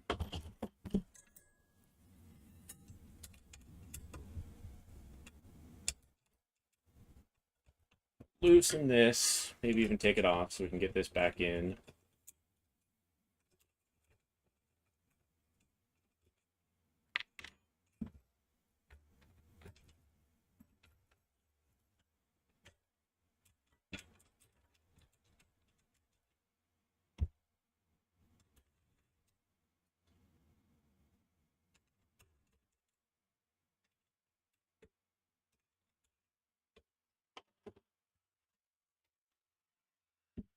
So now that's kind of roughly in position. We can go up and down.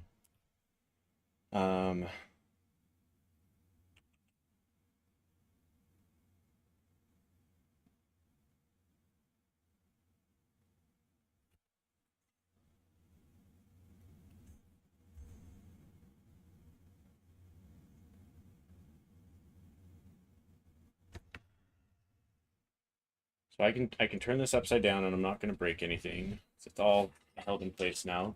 Holding the bed, of course, so it doesn't slam down.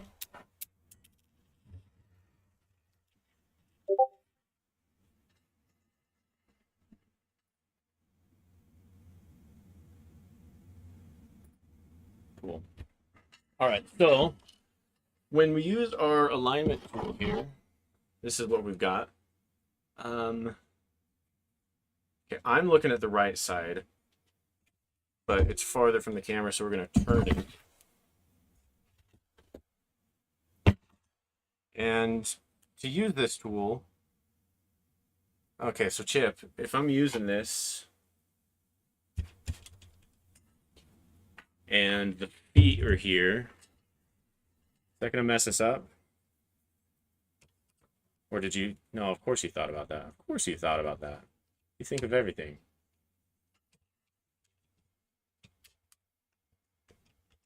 Yeah, nice. Okay. But we are going to take... No, we're going to leave the motor mounts in place. That's fine. So we can use this alignment tool here to line this up and here. Now, before I started today's build, I messaged Chip and I was like, oh crap, this alignment tool, I don't know how long it's supposed to be, but you know, I get like 138.88 or like 139. Like I wasn't quite sure if was that exactly right. But he assured me like, hey, like the actual distance doesn't matter as much. Actually, now I'm getting like 139. So 139. So maybe that's the distance it's supposed to be. But if yours is a little off, that's not too big a concern because our main concern is that these are the same distances here and here. You know, whether it's 139 or 138.95. Because if you have one and it's a little bit offset, then your bed is going to be trying to go up and down a crooked rail. So this is how we keep everything nice and straight. Nice, straight, and square. Let's So we're going to line this up, and this sits on one of the last live streams. I messed this up, and I had this inside a little bit here. You can go back and check that out, but you want to make sure it's inside the extrusion, and this tab, man, I know that's not great on camera, but it should be positioned. We'll probably do a CAD diagram just with a picture showing the proper alignment for this. Then we're going to slide this over to where it's touching that. And if you're a little crooked, kind of move that over. And then we're going to take a wrench.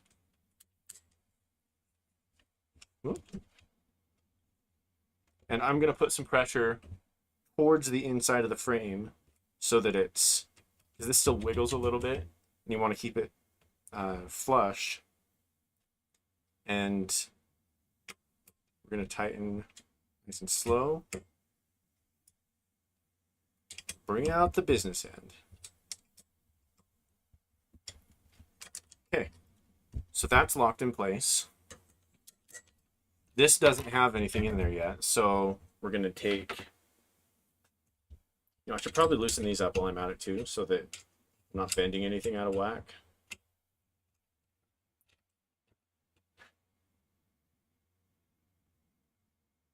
Cool.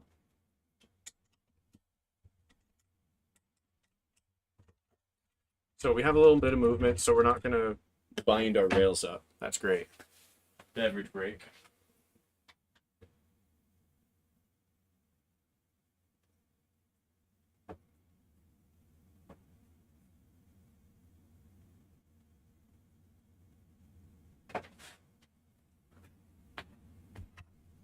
Okay. Oh yeah, no, this one's locked in place. Now, where's our roll-in nuts? Right here.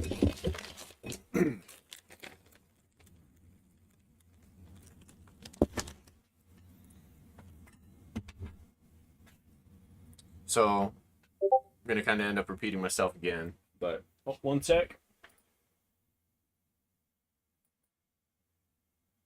Yeah, Chip, you're saying fix the top part too, which I guess is your bottom, right? We got to do this part.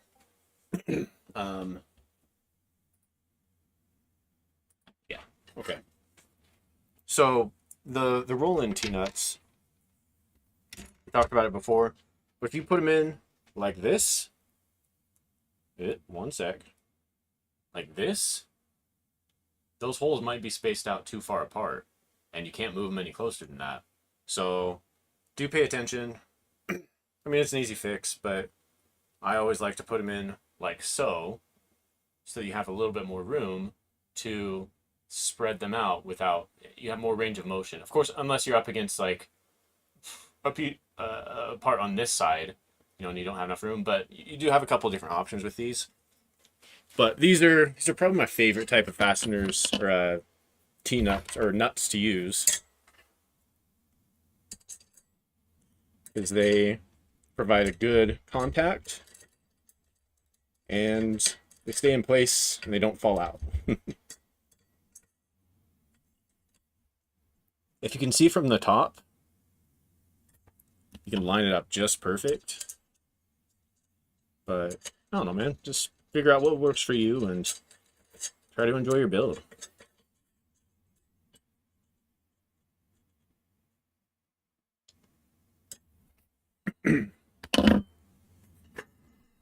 And what size do we use here?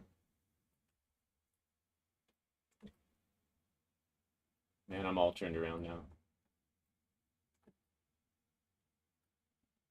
I think this is what we're working with. These are big old guys.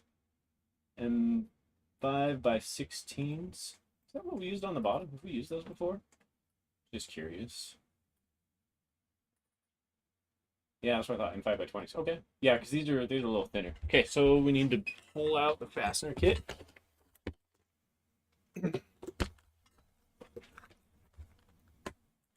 And 5x16s. Man, I love it when I find it on the first try. Try to get some of this out of the way so I don't grab the wrong thing.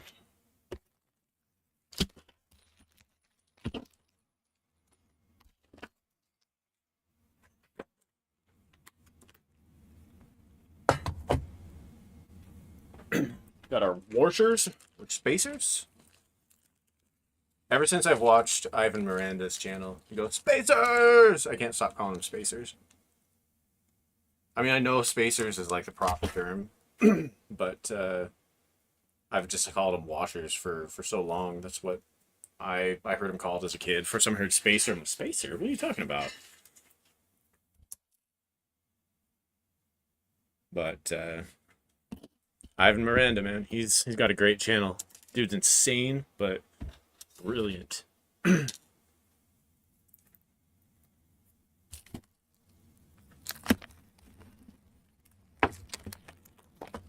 you're not familiar with his channel, he builds big 3D printers. I'm talking big, like where you can stand inside of them.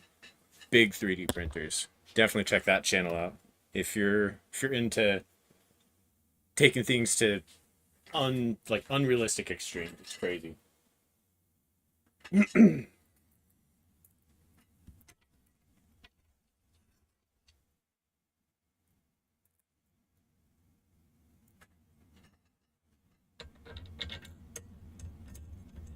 Okay, we're just gonna get these started. Finger tight.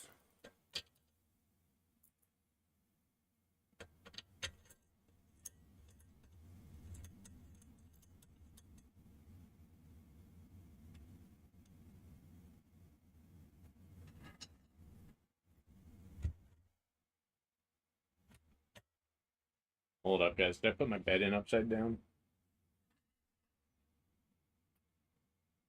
I think I did. Oh man, have I been on the CAD this whole time? Yeah, so I think this is supposed to be right side up.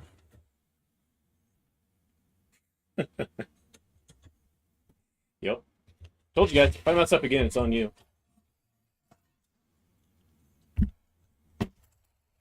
See how these tabs are on top? Those should be on bottom. But no matter. Just get to show you guys the alignment procedure one more time. Or can I get away without doing that? I think I can, because I don't need this, right? Now, I'll still probably run into the problem of squeezing it in there, but let's see what we can do.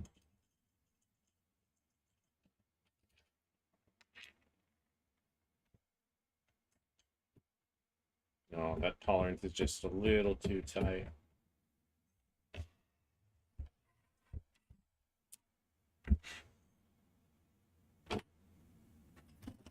Oh well, I'm enjoying this process. This part's pretty fun, so I don't mind doing this part again.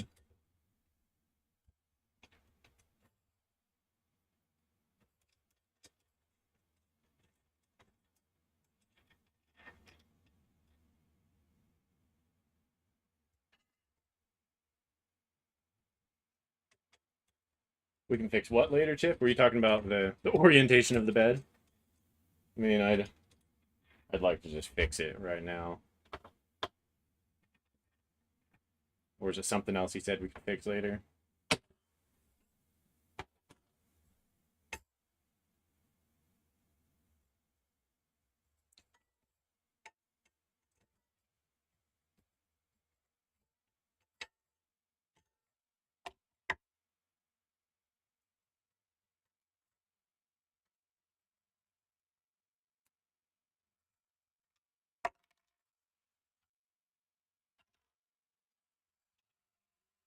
Need to like put a this side up sticker on this thing so I stop putting it on the wrong way. Oh, so you turn it this way, but then it needs to flip because geometry.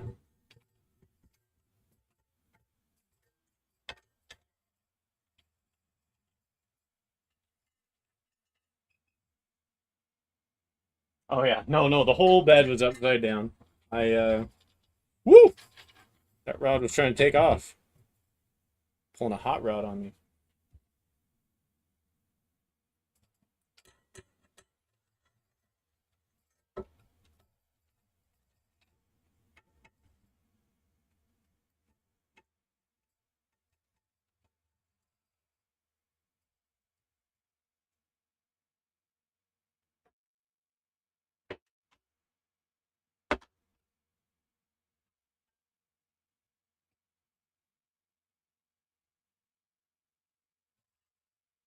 Where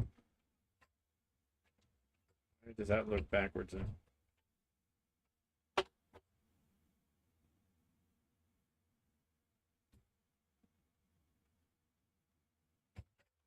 Ah, because it was the wrong part.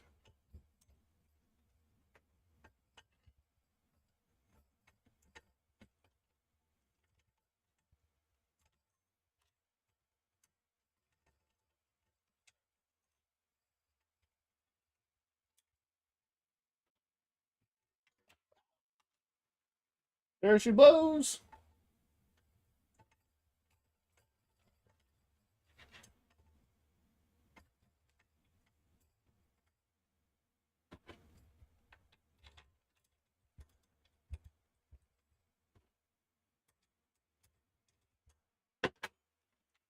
Does anyone know what it means? I mean, I'm looking at my stream statistics here. It says 3 concurrent viewers, 0 chat rate, and 37 views.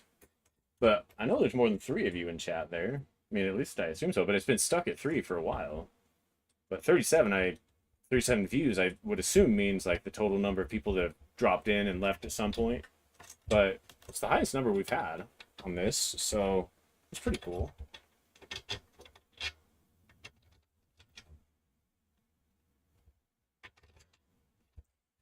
Oh no.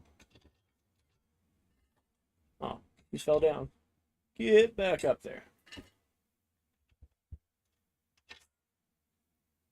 I get knocked down, but I get up again.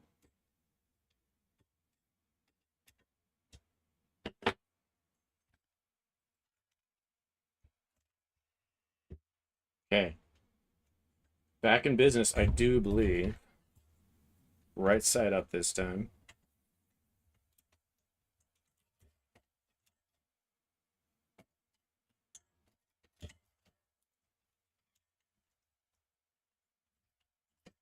Why don't you align?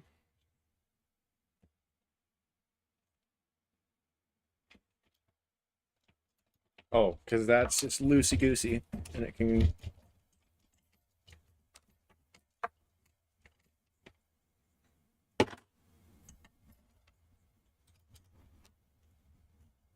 No, still that's just not quite right. We'll sort that out in a second here.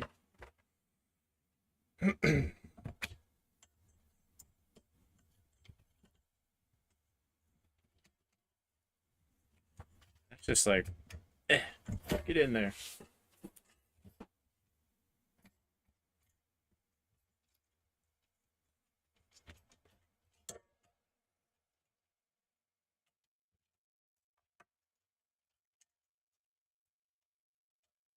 It lined up so perfect the first time.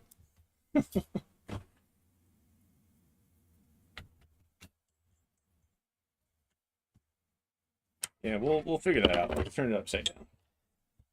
Holding the bed so it doesn't come crashing down. Let her down gently.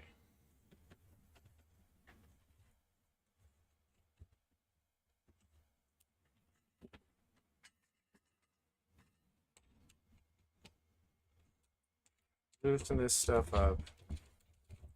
No binding. Don't like binding.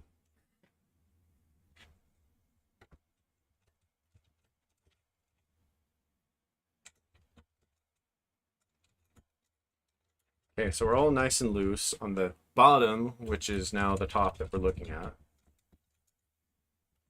And okay, let's do this right now.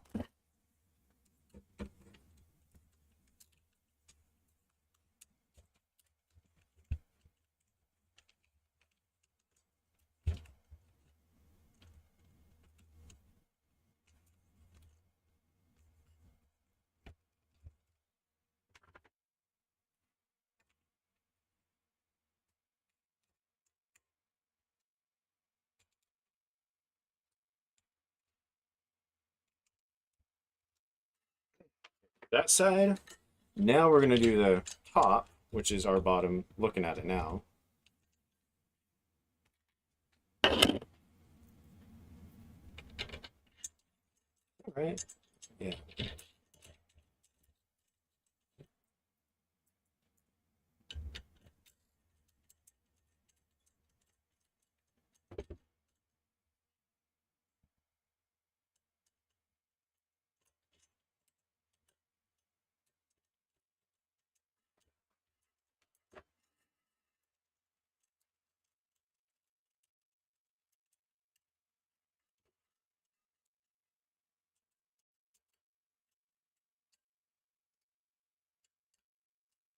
Leave those a little loose.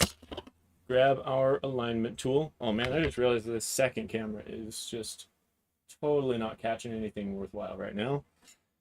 Raise you up a little bit. Maybe we can zoom back in a little bit now.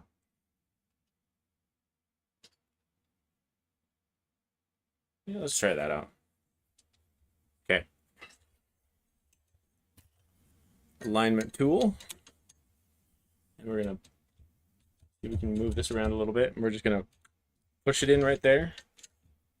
And push towards the inside of the frame. But there's a lot of movement inside and out.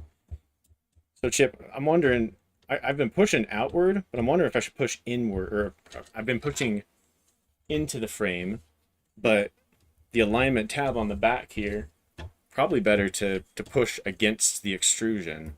So I might actually change, well,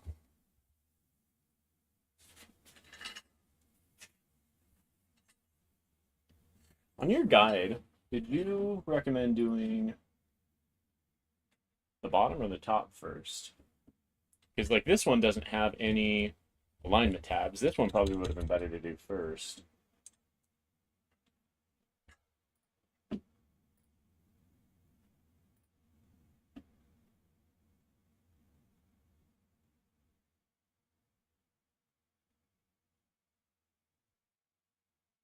Yeah, I think you just said to do both of them, but I might do this one more time after because this one just doesn't have anything to really line it up. It's let me see if I can show you guys what I'm talking about here.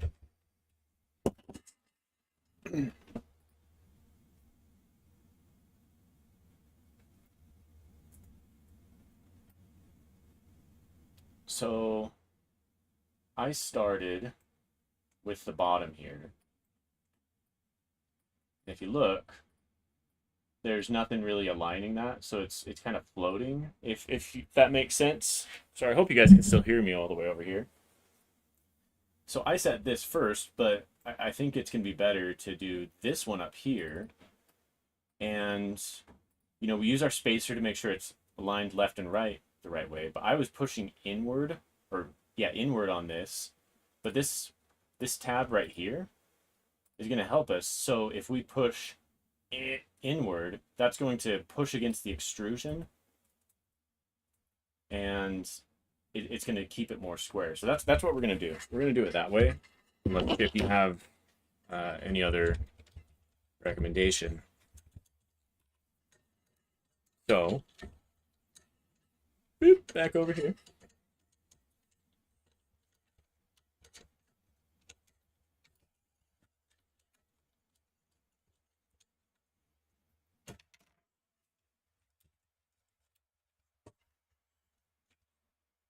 We're pushing into the alignment tab, and then we're pushing against that extrusion, and that's going to keep it nice and square. So we're not twisting this up here and getting out of alignment.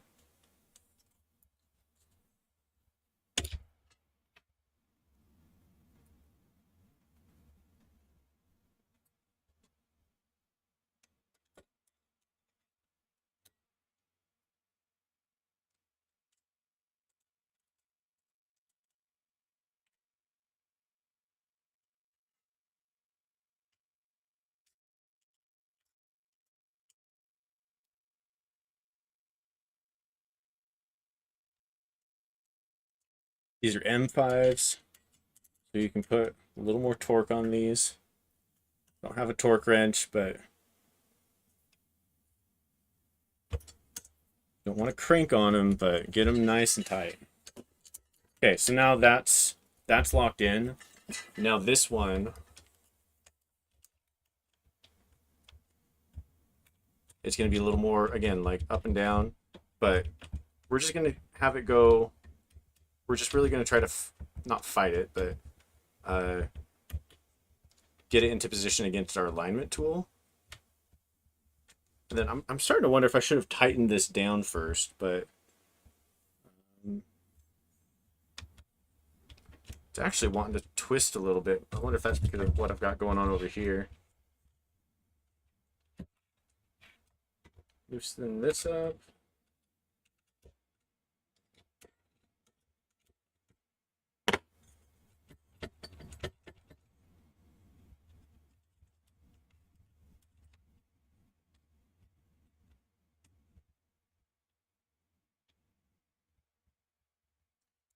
I'm going to do this and just see how it works.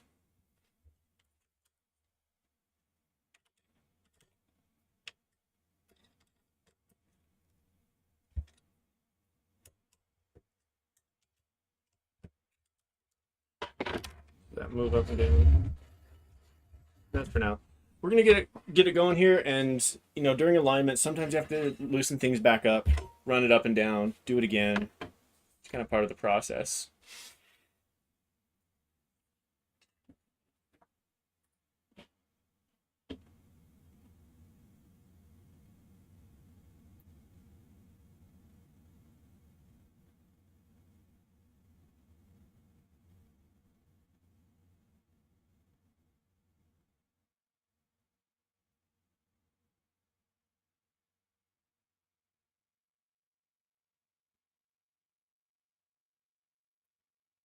Okay. So you say chip.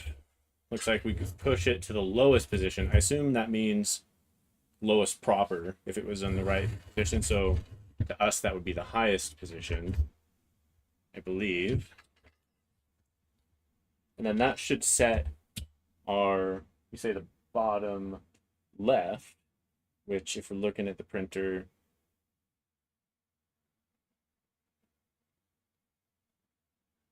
which one would be, say the left bottom, but getting all turned around. Oh, the left bottom. So yeah, this one.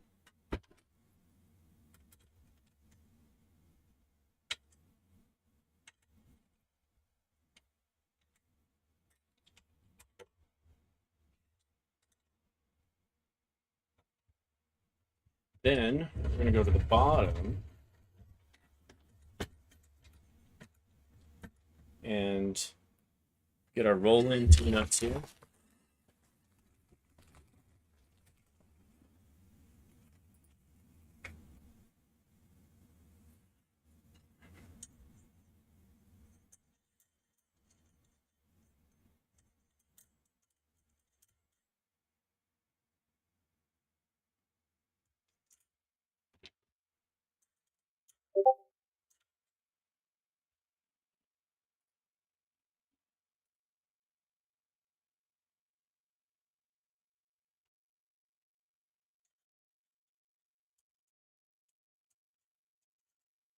Tip's giving me some live build advice here.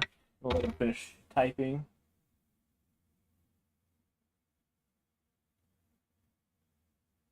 Other bottom left. So Chip, are you talking about this one? I assume so. This is the one you mean before I tighten this one. Give me a heads up. I'll take a beverage break while I'm waiting.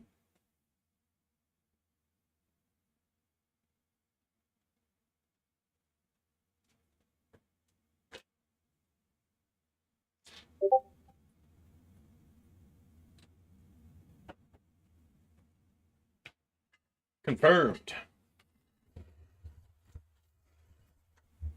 That makes a lot more sense because we want all these up at the top to be lined up properly. This one. Now, I'm. It says like 30 seconds for the reply to get there.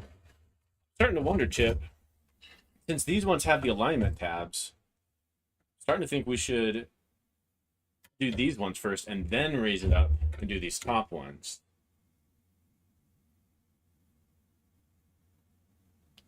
So like before I hit tighten this one, because this just wanted to go kind of all over the place. I'm wondering if we should do all three at the bottom and then do the top. Since they're floating, they don't have that square or that flat bracket to push up against. Okay, so now that might make them skew. We don't want to do that.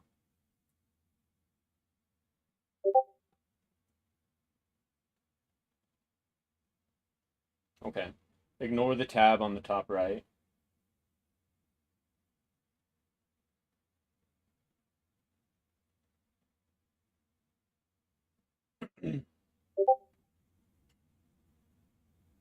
Okay, yeah, so these are aesthetically just there for the looks.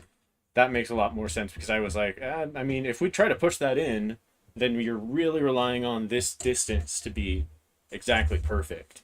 And again, we're not in a perfect world here, so we're gonna follow his method. So lift it back up and tighten this guy.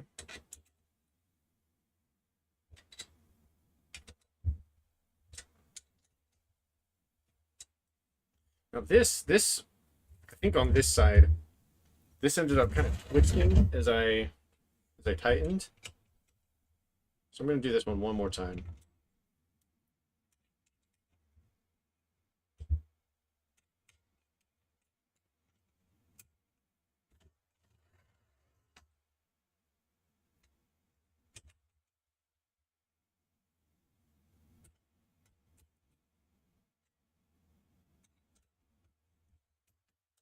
Try to hold it with my thumb here, doing a little bit of acrobatics. But you don't want to put any pressure in or out here. You just want to kind of tighten it wherever the bed lands. The bed is your guide here. So you don't want to force it into a certain position. You want it to lock in wherever the bed wants that rod to be at. That feels pretty good already. I mean, I don't know where bottom's got locked in, but that's kind of the feeling you want. You don't want to hear this crunchy, not going. I guess up and down movement. That feels pretty good. It'll feel even better once we get the bottom locked in.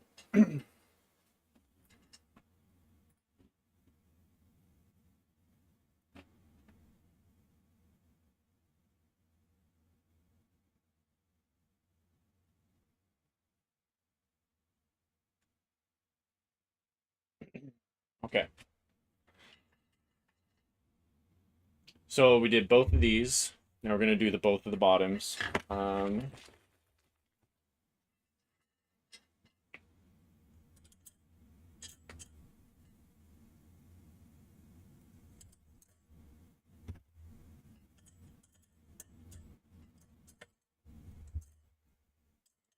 Broke my own rule here. I put the hole on the wrong side with this T-nut, so what am I doing, guys? Why am I doing this so far away from you? Get you a better view.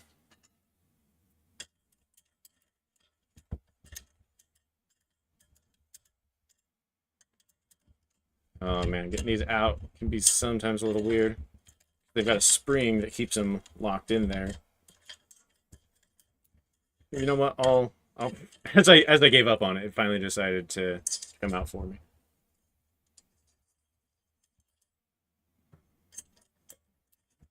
Push that in.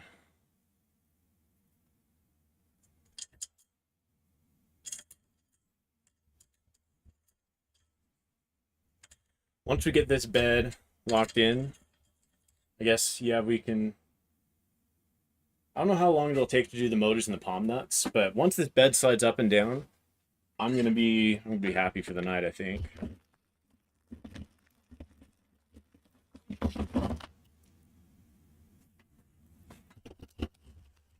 it's getting, yeah, it's about 10:30 p.m. here my time, and I'm finally in a position where I can take some time off of work. But guys, I'm taking tomorrow for a personal day.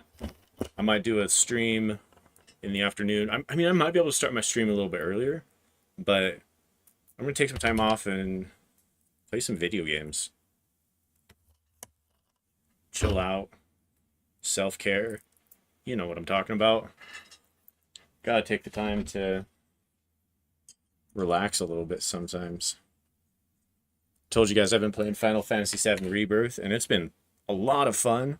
But to do everything in that game, it takes a lot of time, and you can rush it. You can rush the story, but if you're doing that, you're really missing out on a lot.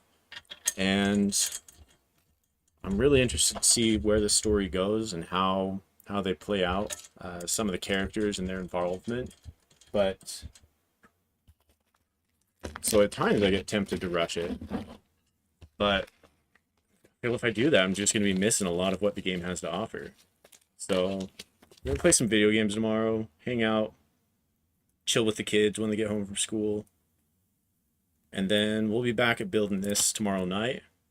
Tomorrow night will be Chip's weekend, as he likes to say. He lives in the future. He's like 19 hours ahead of us or something, or ahead of me. So we might have a little more time to do a bigger stream tomorrow or Saturday my time, or yeah, mountain time. See how much of this we can get knocked out.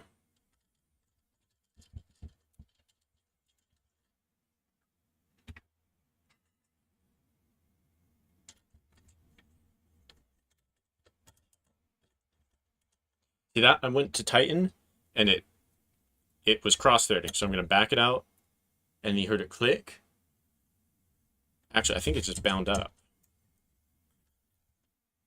But it wants to cross-thread, so I don't force it.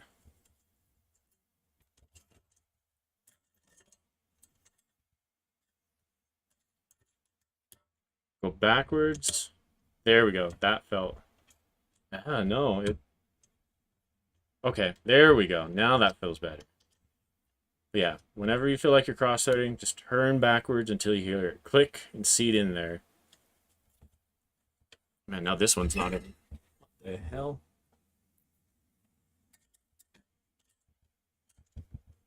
You can say hell on stream, right? YouTube live streams aren't gonna get mad at you or rate you mature audiences for few curse words.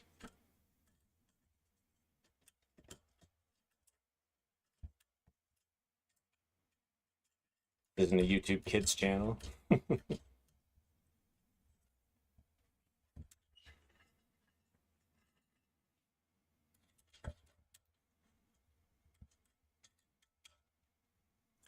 what I'm gonna do, this is, I don't feel like those roll-in nuts are in the right positions. So I'm going to, first of all, turn my camera so you can see the one I'm working on. I'm gonna tighten it fairly tight and then back it back off. And if the nut isn't in the right position, that'll pull it in as it tightens up. And maybe that'll fix this binding issue that I'm feeling here. I'm going to tighten. I'm going to back off. Back a little bit more.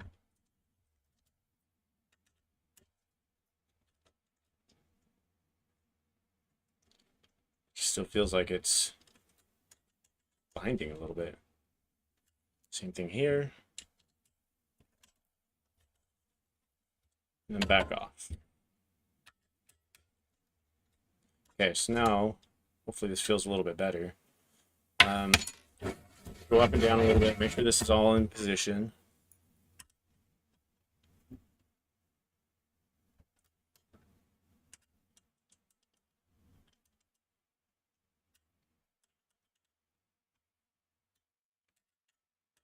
That feels like it got back to where it wanted to be.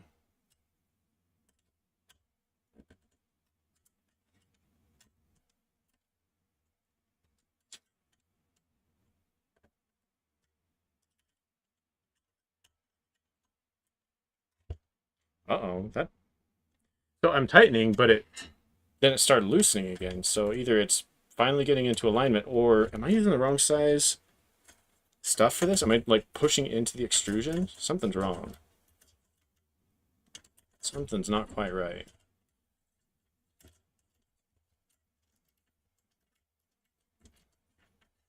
Either that or this T-nut like has some stripped out threads or something, but I don't. It's like I'm unscrewing it and nothing's coming out here. So, little mechanic trick you can use. Get something flat. If you ever have something that's stripped out, put some pressure on it. Get underneath it. Then, if the threads are stripped out, as you unscrew, come back out. So I'm going to take both of these out and check out the nuts, make sure and see what's going on. I might have over tightened it and just stripped it out.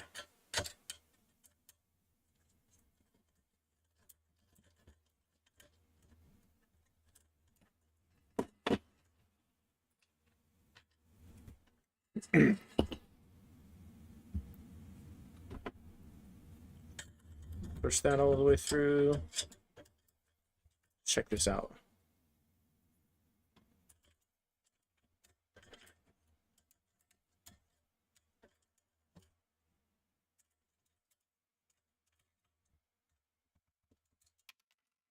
Let's take a look.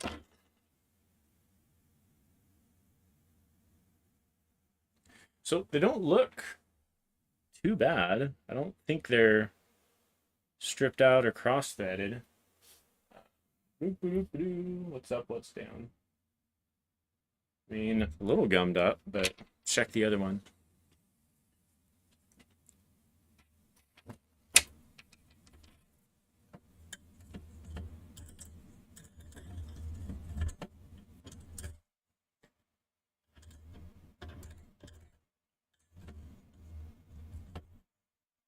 I'm also trying to see if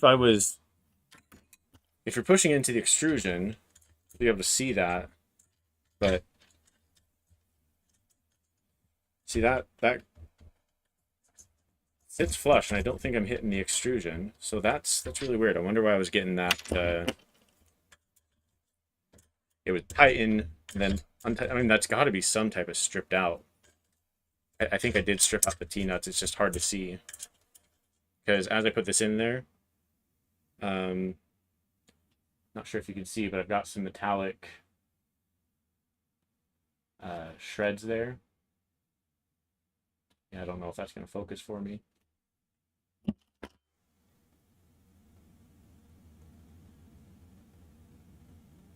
Yeah, I think even though you can't really tell by looking at the threads, I think they got a little bit over tightened when I was trying to tighten things up, and may have ended up stripping those out. So we're going to be a little more careful on the next one. We're going to set these aside. Maker Viking, welcome back. Good to see you.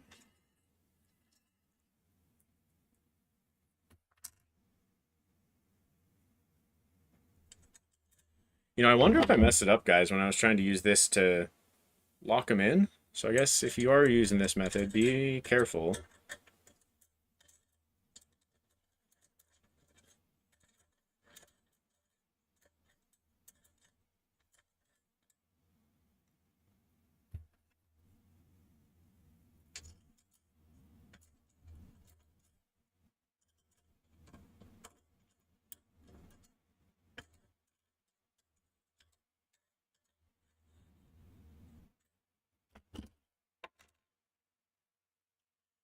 And looking in from the top here.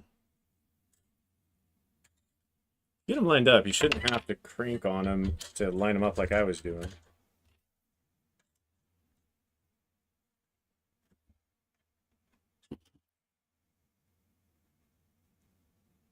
Yeah, the screws are definitely still good. So the screw threads didn't strip out.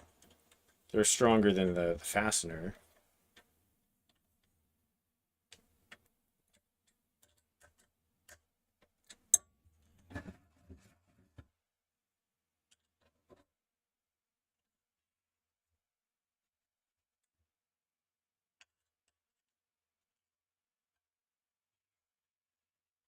Okay, that felt a lot better. We're still looking good here. If you lift from one end like this, you're gonna feel it be a little bit finicky. So try to lift evenly. See, that's a lot different. Whereas you can, if I'm just doing this on one corner, I don't know if you can hear that crunchy, crunchy. That's not good. But if you're lifting evenly and you hear smooth up and down, you don't feel any crunchiness. That's what you're looking for. That's the ticket. Okay, so let's do this final piece over here.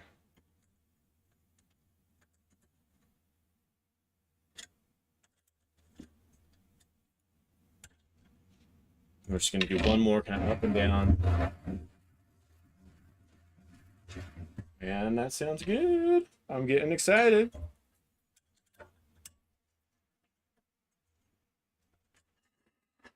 You're asking how the build's going? Well, Maker Viking, I think I've managed to mess up more times than I've gotten it right today. But, you know, we're getting there. We're getting there. I had to take the bed frame back apart 3 or 4 different times. Because I put the pre-insert square nuts in the wrong sides, and then I had them in the top and bottom, so I didn't want them shaking around, so I took it apart to take those out.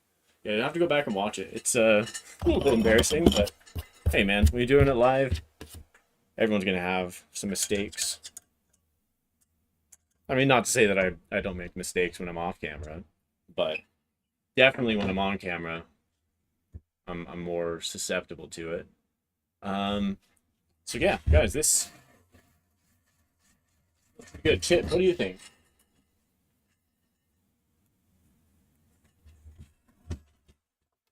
My